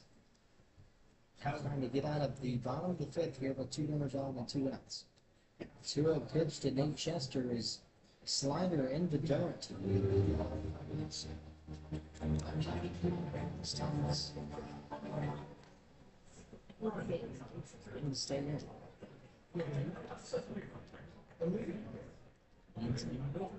Percent at the dot. That 3-0 pitch to Chester is a fastball inside. I don't know if I like that. Nate Chester killed to get it hit.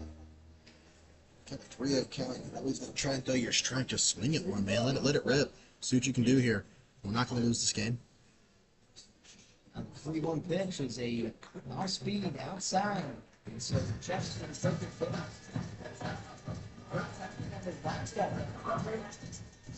Team for the Bulldogs, number 43, Steven Deep to Smollett. left center field, and now he's got a pretty similar situation now. Bases loaded. Instead of Joe Powell, base, it'll be Steve.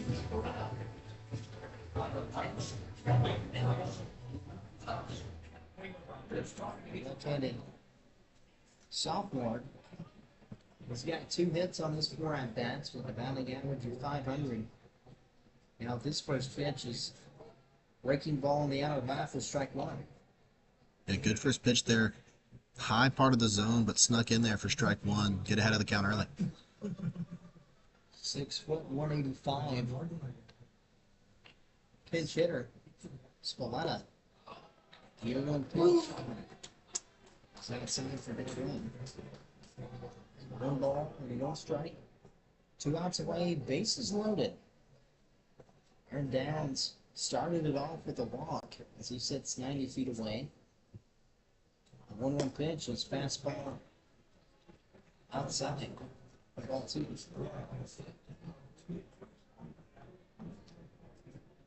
Miles Thomas sitting at 46 on the pitch count. Steven Spalletta looking to take advantage of the fatigue so far for this reliever. The 2-1 pitch, check swing outside. That'll be ball 3.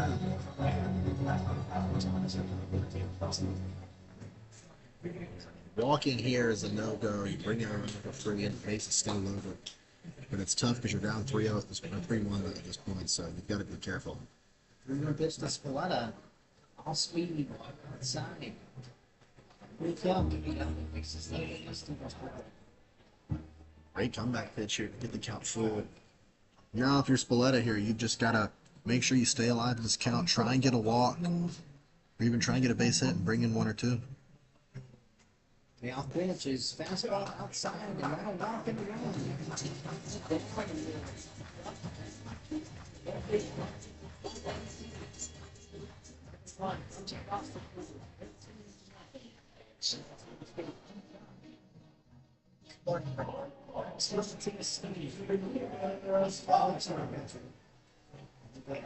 Certainly glad he's a good arm. Now back to the left-handed freshman. He'll be in the 9-hole spot. First pitch to him is fastball low and outside for ball 1. Get behind the count again. Never ends well. This Buckham's going to get a rip here. Story of July in Mississippi State has tacked on a lot of runs. Has built a lot of confidence. Started off really strong with 6 straight hits back in the first inning. They added 7 runs. Mississippi State in the first, had a few more in the second. A 3-run bomb for Joe Powell in the 4th. Now the 0-1 pitch is foul down right side. 1-1 pitch. It's a 1 ball and 2 strikes. Miles Thomas will call time to tie his right shoe real quick. After the walk-in run, bases loaded. Remain.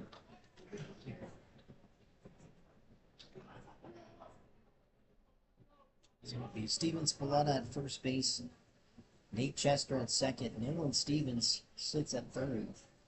Miles Thomas in the stretch to Lucas Buckner. Breaking balls outside for ball 2, so 2 balls, 2 strikes, with 2 outs. Lots of new faces have been able to check into the game. Spalletta being one of those guys. Lucas Buckner now up to bat, the young freshman. A 2-2 pitch, working ball outside.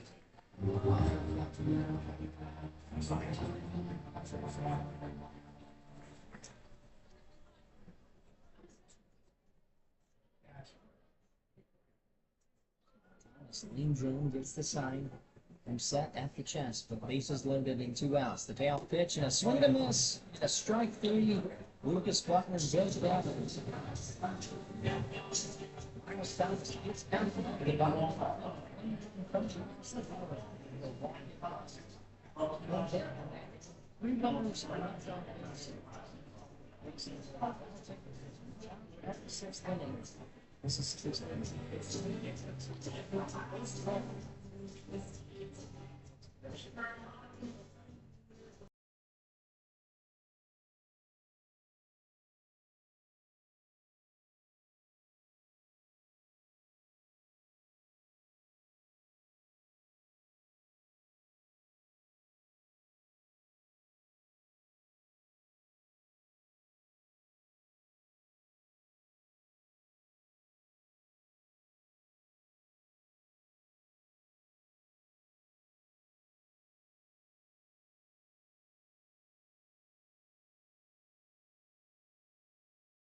We're back, and he faced on the mound from Mississippi State, Nolan Stevens. Largely plays outfield. Started at right field tonight, but now using his left-handed action. First pitch is 87 inside for ball one. It's a Tyshawn Patrick. And he started at third base tonight. Trying to find a hit for the Tigers. We're only 2 hits under Joe, which is low the knees, and that'd be ball 2. So 2 balls, no strikes, no outs. Mississippi State with a commanding 13-0 lead over the Tigers. And another fastball is low. 3-0 count coming up to Patty. Nolan Smith Nolan Stevens has some velocity to these pitches. 87 was what the gun had him there, which is pretty impressive for a right fielder. 3-0 pitch is inside, and that'll be a 4 straight balls. So a walk is reported. Not many walks tonight for Mississippi State, as they've been dominant pitching so far this evening. I want to say that's just the first walk of the night. Really wrong, but yeah, sure enough, that is the first walk. Just a play. That's all their fans on. That's all she wrote.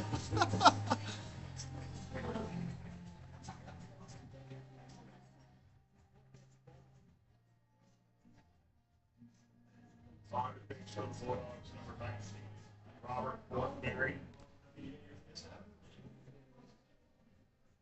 Gets the guy.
And we welcome you back, a new face on the mound for Mississippi State. It'll be Robert Frutenberry. He has a 13 and a half ERA on the year. A left-handed pitcher for the Bulldogs. He now sits with a runner at first base with no outs after Nolan Stevens came into the game and reported a full pitch walk, just the first walk of the game for this Mississippi State pitching staff. So we had Noah Sullivan with the start with 3 dominant innings. Kevin Minnell right behind him, and then Nolan Stevens didn't have the stuff today, but now Robert Thornberry checks in the game. After the 1-1 pitch, that's fine. Lead off over and now takes off coming back to the lone right-handed hitter in this Jackson State area as he sits at the leadoff spot. Another 1-2 pitch to Mafrati, and that's a fastball outside. This is something positive you can look at. It is an actual pitcher for the Bulldogs today. Only a right fielder, so ultimately, pitchers have performed ecstatic today. 1 foot. 2 balls, 2 strikes. 2-2 pitch is off speed in the dirt. So now full count. Sure. Now 1-2. Flies back to a full count. See if we can put it away. 1 on, no outs. Payoff pitch. And that's a foul ball. That clips off into the bench.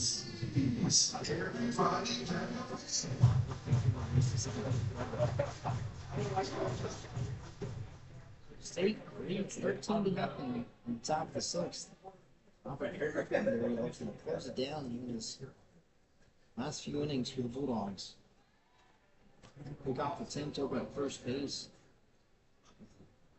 Rayshawn Pandy, the hefty lead over at first.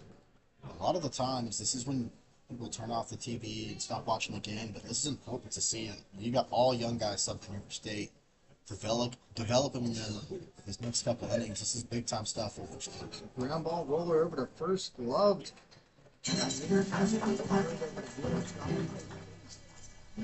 Out. Number 6. Vince Patty. From first to second. So now went out away in the top of the 6th. Robert Fortenberry, left-handed pitcher, now faces Letty Alvarez. Fortenberry faced with the top of the order, getting some good competition against this nice star-studded at the top of the order. And we've got 358 with McClatty, 309, 400, and 323. So the 4 best hitters on this team. First strike, so now the 0-1 pitch to Alvarez is a slider inside. Had Alvarez a little scared after that one. Had to duck after that. So now 1 ball and 1 strike with 1 out away and 1 on second base. We're going from set at the chest. 1-1. On speed outside. There's only a few pitches get away from him here. Like I said, with Jackson State, how we've been pitching and how we're feeling today, just throw some pitches in the strike zone and make it big. Let's see if they can. Barry comes set, Francis over at second. 2-1 pitch. Fastball outside. And the nice frame from the catcher spot on that. Not enough to convince the in-play rebounder. So 3 balls, 1 strike. Not a win. One where he leans in. The 3-1. Now ball grounder down the first base side. That's early to leave. Vistor's good.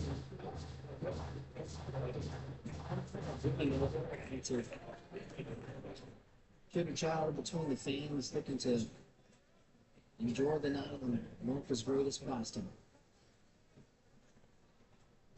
And at second base, right away, the payoff pitch to Alvarez. Richard pitch, and that's foul back. And the grandstand there. Spikes right off the grass. So if you're on the right side, for me and Charlie. He straightens out. Now it's heading right back to us. It's just over that netting that's in front of us. Now full count to Alvarez, the payoff pitch. And that's lifted over to the right side. That's going to go out of play.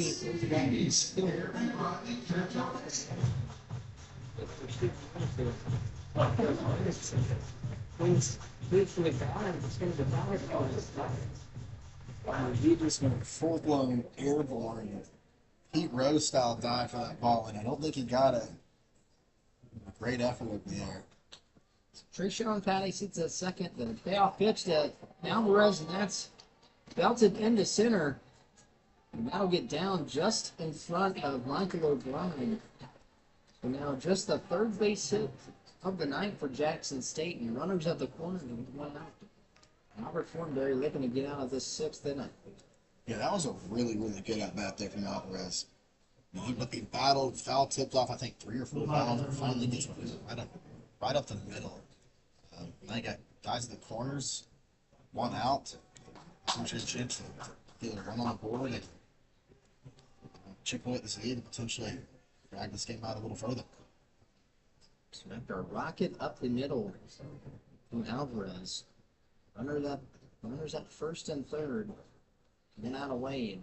Thornberry looking to get out of the jam. A big swing and a miss from Joseph Eichelberger. Running fielder who sits at a 400 batting average. The second best on the team, rather.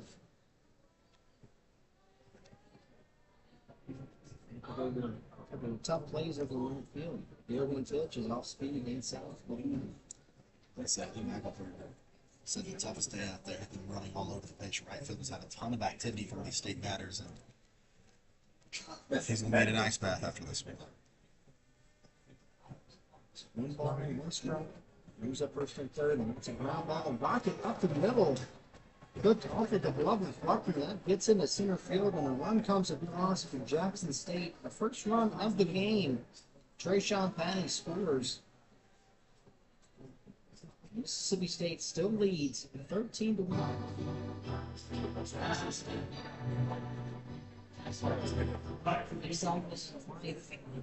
The Jackson State dugout. Wilbert Perez, a pretty scary looking guy, probably around 6'5", big, tall, and athletic batter for Jackson State, and that's belted into right field. That gets in the gap. It'll be Alvarez rounding third base along with Eichelberger, and that's going to be 2 runs coming across on a stand-up double for Wilbert Perez. That's a just that baseball into right center field. Wow. Gets there. One hops to the fence. I mean, made it look easy. And all of a sudden, 10, one more run, and no longer run rule range. So State's got to close up this inning. Fort Bear's got to find a groove here. He's been struggling. So Darwin Gregg now up to bat, the right-handed hitter, so lefty on righty matchup. Like I said earlier in the broadcast, only one lefty in this Jackson State lineup. The rest all righties, obviously. Darwin Gregg, the left-handed, left fielder rather. That's a grounder down the third base and the left fielder handed hitter. That's behind in the count. No balls and 2 strikes have gone out away. And Wilbert Perez sits at second base in scoring position. Thornberry leans in, glances over at second. The 0-2 pitch. Ball is found back. Off the net.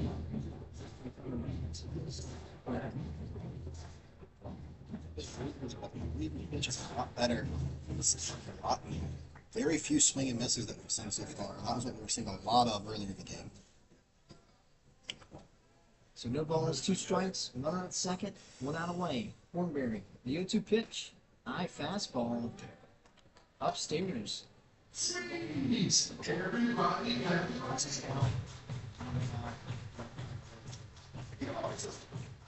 I'd rather keep the run rule in play. Let this bats get a couple more insurance rounds. Like 0 for 2 on the day with the strikeout. The 0-2 pitch, the 1-2 pitch, and that's behind Gregg. And so Perez will easily make his way to the third base. Which will mean Mississippi State definitely willing to clear side to win this baseball game. I mean, these are the mistakes that a winning team should not be making right now here in the midweek.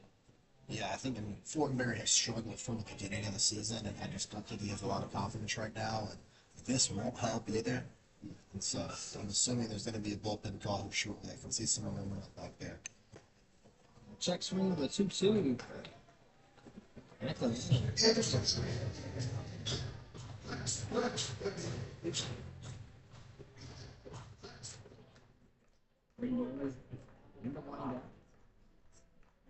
Now pitch. At the knees in a strike 3.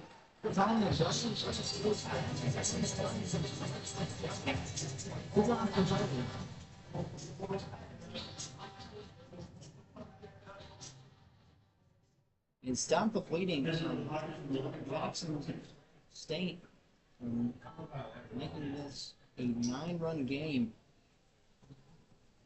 There's Wilbur Perez sits at third base. This is a big at bat here. Got a guy on third base. A base hit will bring him in, most likely. And Fortenberry, if he can get him out here, keeps the run rule alive. Fastball upstairs for ball 1. Just a lot at stake with this at bat. Jackson State's had a ton of momentum all this inning. Being bat on ball, putting it in play. And like I said, not very many swing and misses this go around. No pitch. It is off for a strike at the knees, so one strike, 2 outs away. Luke Stone warming up in the bullpen. And a big swing and miss from the Tigers. We've got Mississippi on this road game in the midweek. The 1-2 pitch with 2 outs and a swing and miss and strike 3. Village, and gets a hop.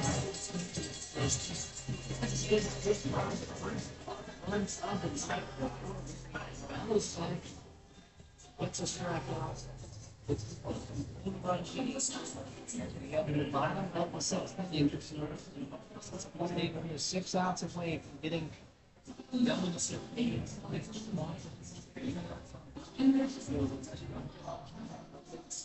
Bottom and 6th.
We are back here, Starkville, Mississippi. Mississippi State has the lead 13-3 over the Jackson State Tigers.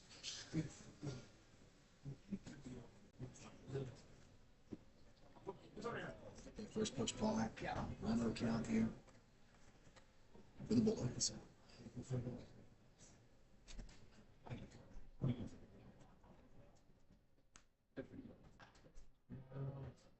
Foul ball out left side, Sawyer Reeves.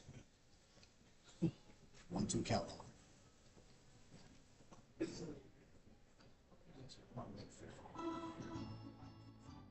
Susan, struggled at the beginning of the season. Since got back, And like we said earlier in the broadcast, Sawyer Reeves, his first hit of his Bulldog career was a double smashed in the right center field, and then after that, went ice cold for a few games and finally has gotten back in a groove. Has a great batting average, on base percentage is nice. Good battle back for Sawyer Reeves after the shaky start.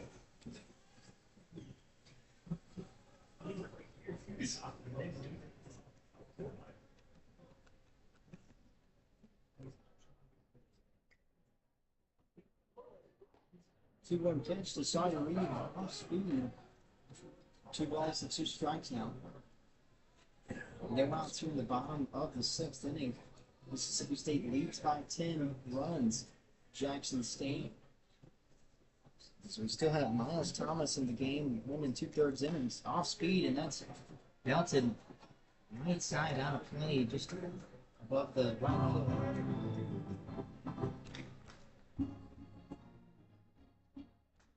Thomas giving up 3 hits and 2 earned runs, 4 walks, and 2 strikeouts.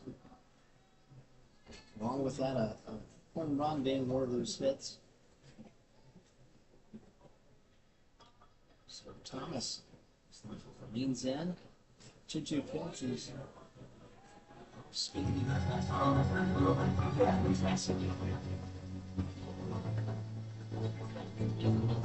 Lead off hitter.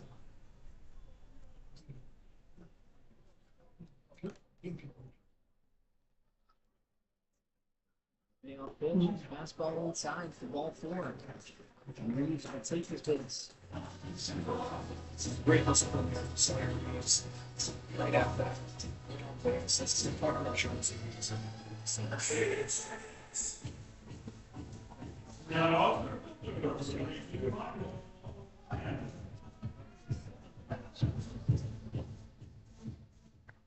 Robert Fortenberry, not the best ever.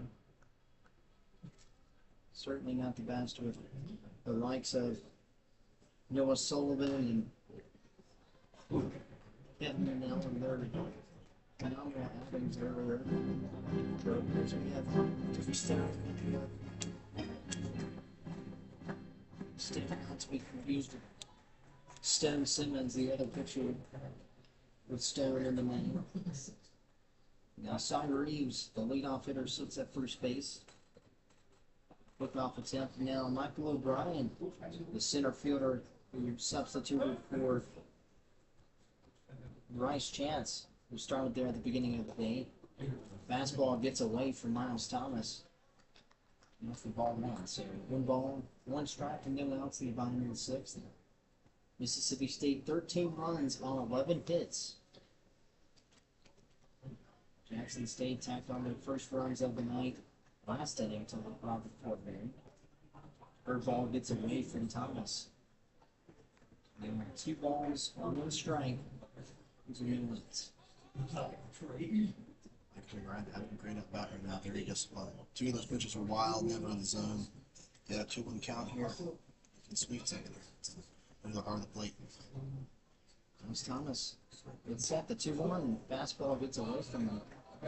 Losing some velocity. So we sit at 65 pitches here. Relief of Caleb Cannell. So now the 3-1 pitch is off speed, flips the outside for strike 2, so full count.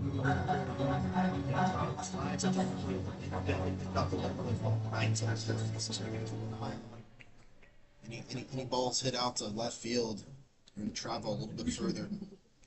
Full count here. Let's see if Michael O'Brien can get a walk. And bounce from the first payout pitch, and that's another walk.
A great season so far in the senior season.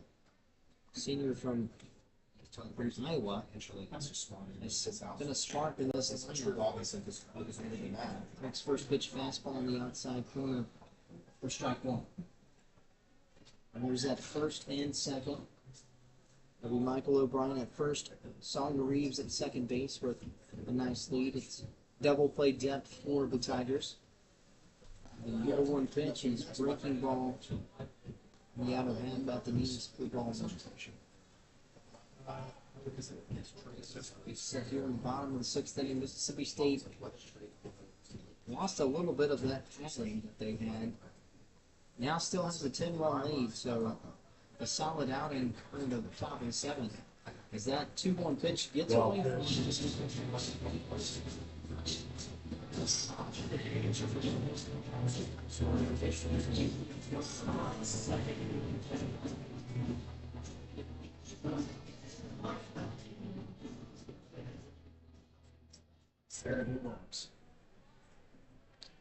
definitely anything in play really could And that's why could move these runners across. that's what I think. So Thomas leans in, comes set Yeah, at the that's why I chest. think we should. 2-1 pitch.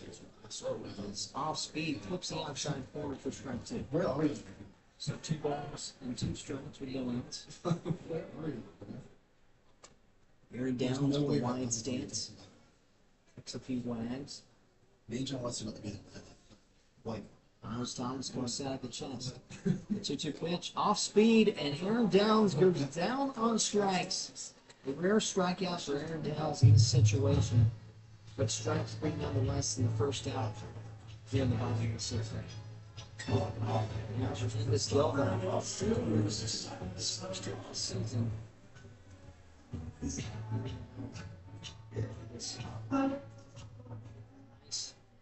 Chance to get this done with runners in scoring position.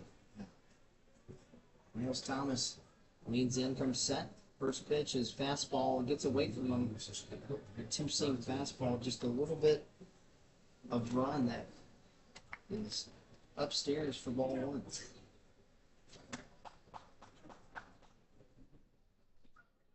Thomas I got his head. Through the lean zone, comes set. The 1-0 pitch, and that's a big swing and miss on 79 miles an hour on the radar gun. Leading up the count. 1 ball and he's trying to go with 1 out away. This comes set. The 1-1. Check swing. And the home plate umpire says he went around, so 1-2 count coming up to Randy's Delta. 77 pitches so far on the night for Miles Thomas. And Dilba looking to find something here behind the count. 1-2 pitch, and that's a line drive right at the first baseman. This pitch announced that Sawyer Reeves comes around and gets the call, so it's a run comes across the board. Hold on at first base. Are we going to see this? That's good.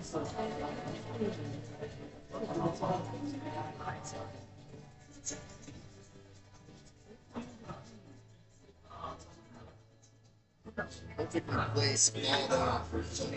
Just snuck by the second baseman's glove. There's one of the short runs. I'd like to see a couple more. Another guy on third base to scoring position. So it's just insurance wins.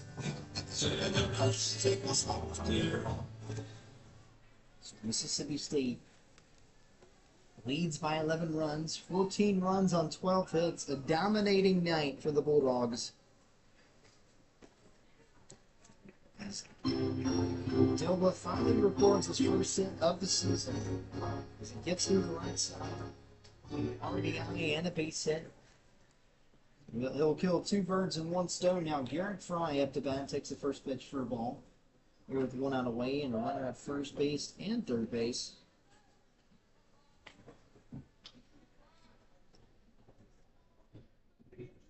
O'Brien just sitting 90 feet away from home plate. Thomas, a 1-0 pitch and a big swing and miss from Garrett Fry. Garrett Fry now sitting at 429 on the season. You're 12 hits because 28 at bats. Another strong on base percentage like Charlie Burley likes. Yeah, I think Derek Fry's gonna have a really bright future here at State. The pitch is lifted down in that left field corner. That's a fair ball. As that gets into the hands, Andre Brown comes around with it. He goes at third base. And it stands up double for Derek Fry. The young good hitter. Left hitter. How does that saying? It's gonna be with the breaks. That's bad. That's baseball. I am the left hand. I'm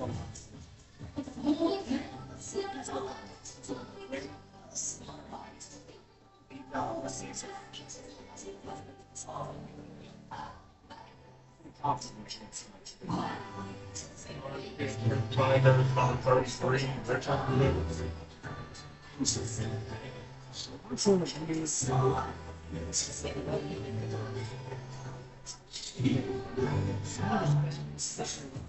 Puts the end of the bat and it gets down. We honestly couldn't see until we saw that. That is on John Sanders.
We're back, a new face on the mound and check swing from Jackson Owen.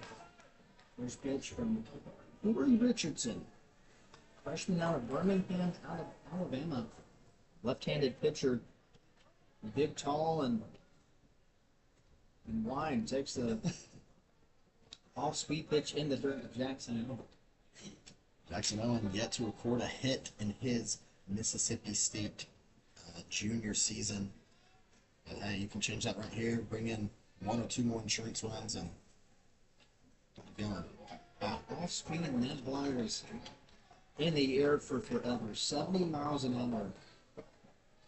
I think Trevor Curley might throw fast here. Yeah, that's a pitch you gotta swing right down the middle, 70 miles per hour. Just watched it go by. 1-2 count to Jackson Owen. That's ended turn. That'll roll over to the left side as that bumps off of Torres's left leg. Same spot. Second and third. Garrett in second. Dova sitting at third base. Jackson Owen, the Starkville native, with the awesome opportunity here with his first team. Wickstrom and Nelson now leads strike three. And Owen goes down with a 2-2 pitch. Off speed 70 miles.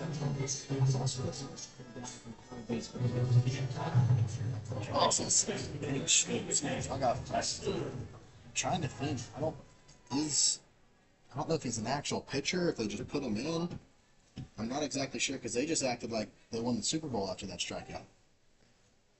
And so first pitch to Nate Chester was a hit by pitch and what's a pitch?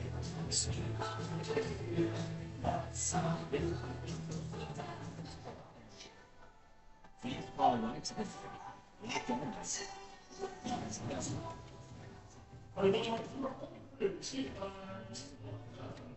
left-handed hitter will step up to the plate.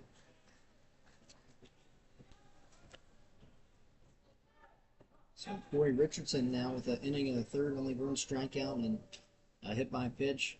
Now faces Spalletta, fastball outside. Excuse me, rather a little bit of a slider for that lefty. Gets into the right-handed hitting batter's box. Mississippi State now leads 15-3 over the Jackson State Tigers.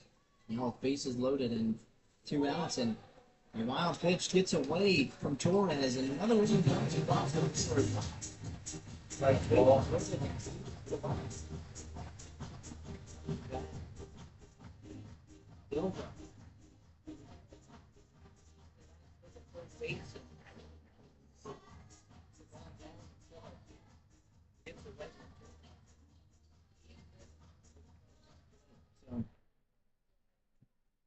great base running from the Bulldogs.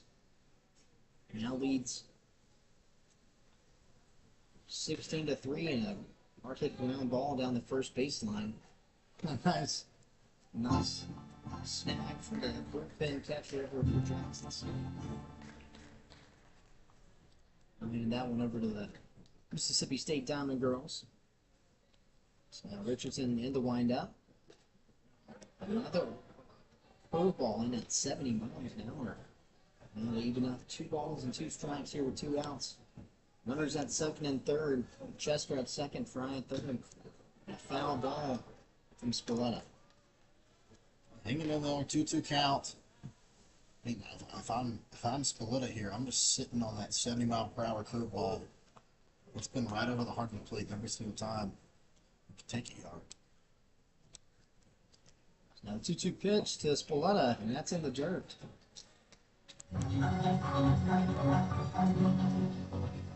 See how all these shots actually no strikes. Dirt high outside. So he's really had one pitch that ends up being strikes, and so they just gotta sit on that and wait for it and crank it. Now pitch to Spalletta, and then clutches the outer half, and Spalletta goes down on strikes.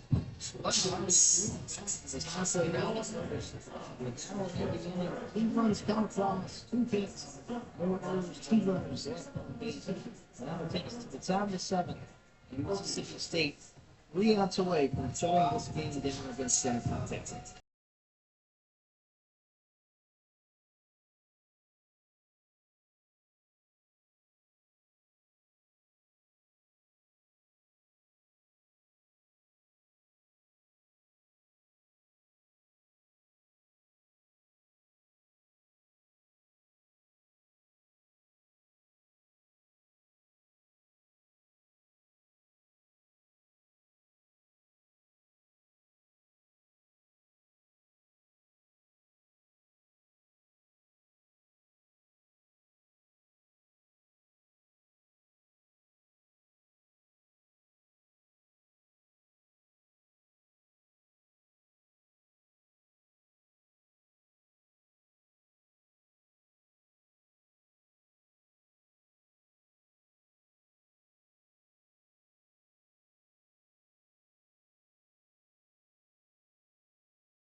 We're back and swinging this for strike three. For Duke's Texas.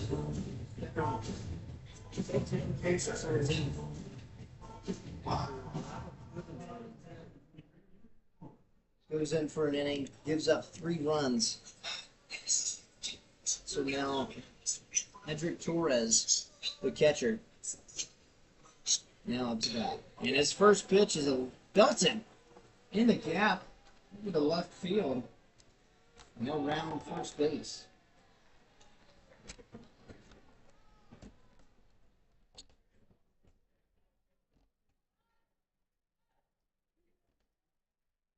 So after that first base hit, will be Tyshawn Patty for the Tigers.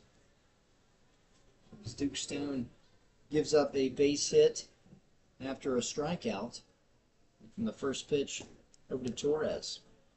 Breaking ball outside for ball 1. At this point, just get some reps in. All Duke needs to do here is just nice and easy, coast this game, put it to sleep. No real stress here. No pitch, 93 on the gun. Outside for ball 2. 2 balls and no strikes. 1 out away. Bulldogs 2 outs for shutting this ball game down against Jackson State. Runner at first base. And a fastball at the knees for strike 1. Really good pitch there. I'm liking what I'm seeing here. Let's put this game to bed. 1 runner on, 1 out. The 2-1 pitch. Breaking ball at the knees for strike 2. And Stone evens up the count. Stone with a 6.75 ERA on the year.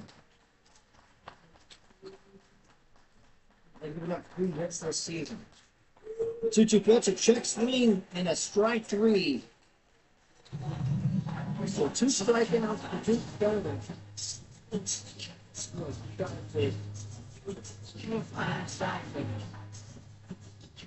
Ancient confidence as well.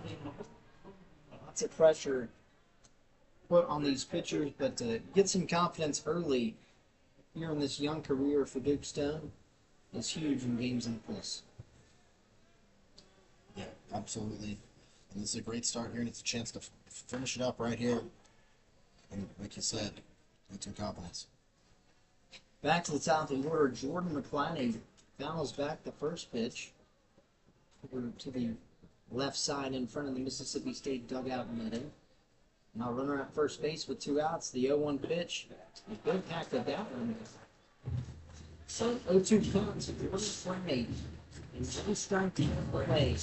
Ending this spot. Mississippi State 13 hits. 16 runs, 3 runs on 6 hits for Jackson State. The 0-2 pitch in the dirt. Runner goes. And Sperletta. Wild pitch. Nice reaction to that. Tried to hold the runner from first, but Torres, his speed and great base running, able to find his way over at second base. So a runner in scoring position for the Tigers. Stone comes set. The 1-2 pitch is in the dirt. That's another wild pitch that gets behind Sperletta. And now Jordan McClatney. Wild A pitch. 2-2 count. And Torres rounds third base, gets a nice look. And Sperletta throws it back to Stone. Stone is trying to settle in and get through this at-bat and shut down this game. No reason to overcomplicate things here. Just throw a pitch down the middle, throw a strike, make him swing at it. Let's not try to do anything crazy, and I think we're going to just close this game out nice and easy. 2-2 pitch. Play upstairs to McClatney.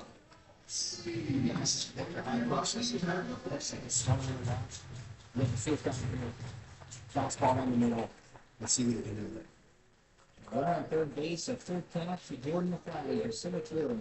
The payoff pitch, swing and a strike 3, and that'll do it. Mississippi State wins it close. Mississippi State. 2 backs.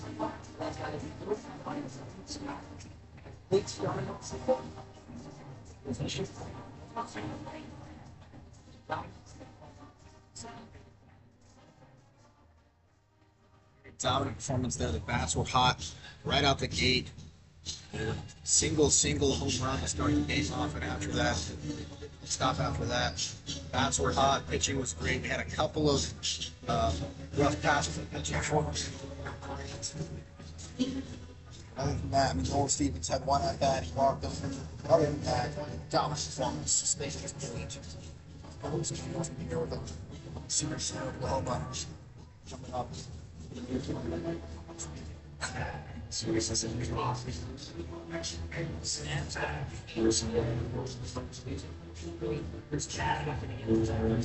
They snap back to the game. So back in the running column, they go on the road to run they see the April and small steps. They fast up the team and they just see Gavin Manel gets the win to the ground. There's 16 final scores for Mississippi State.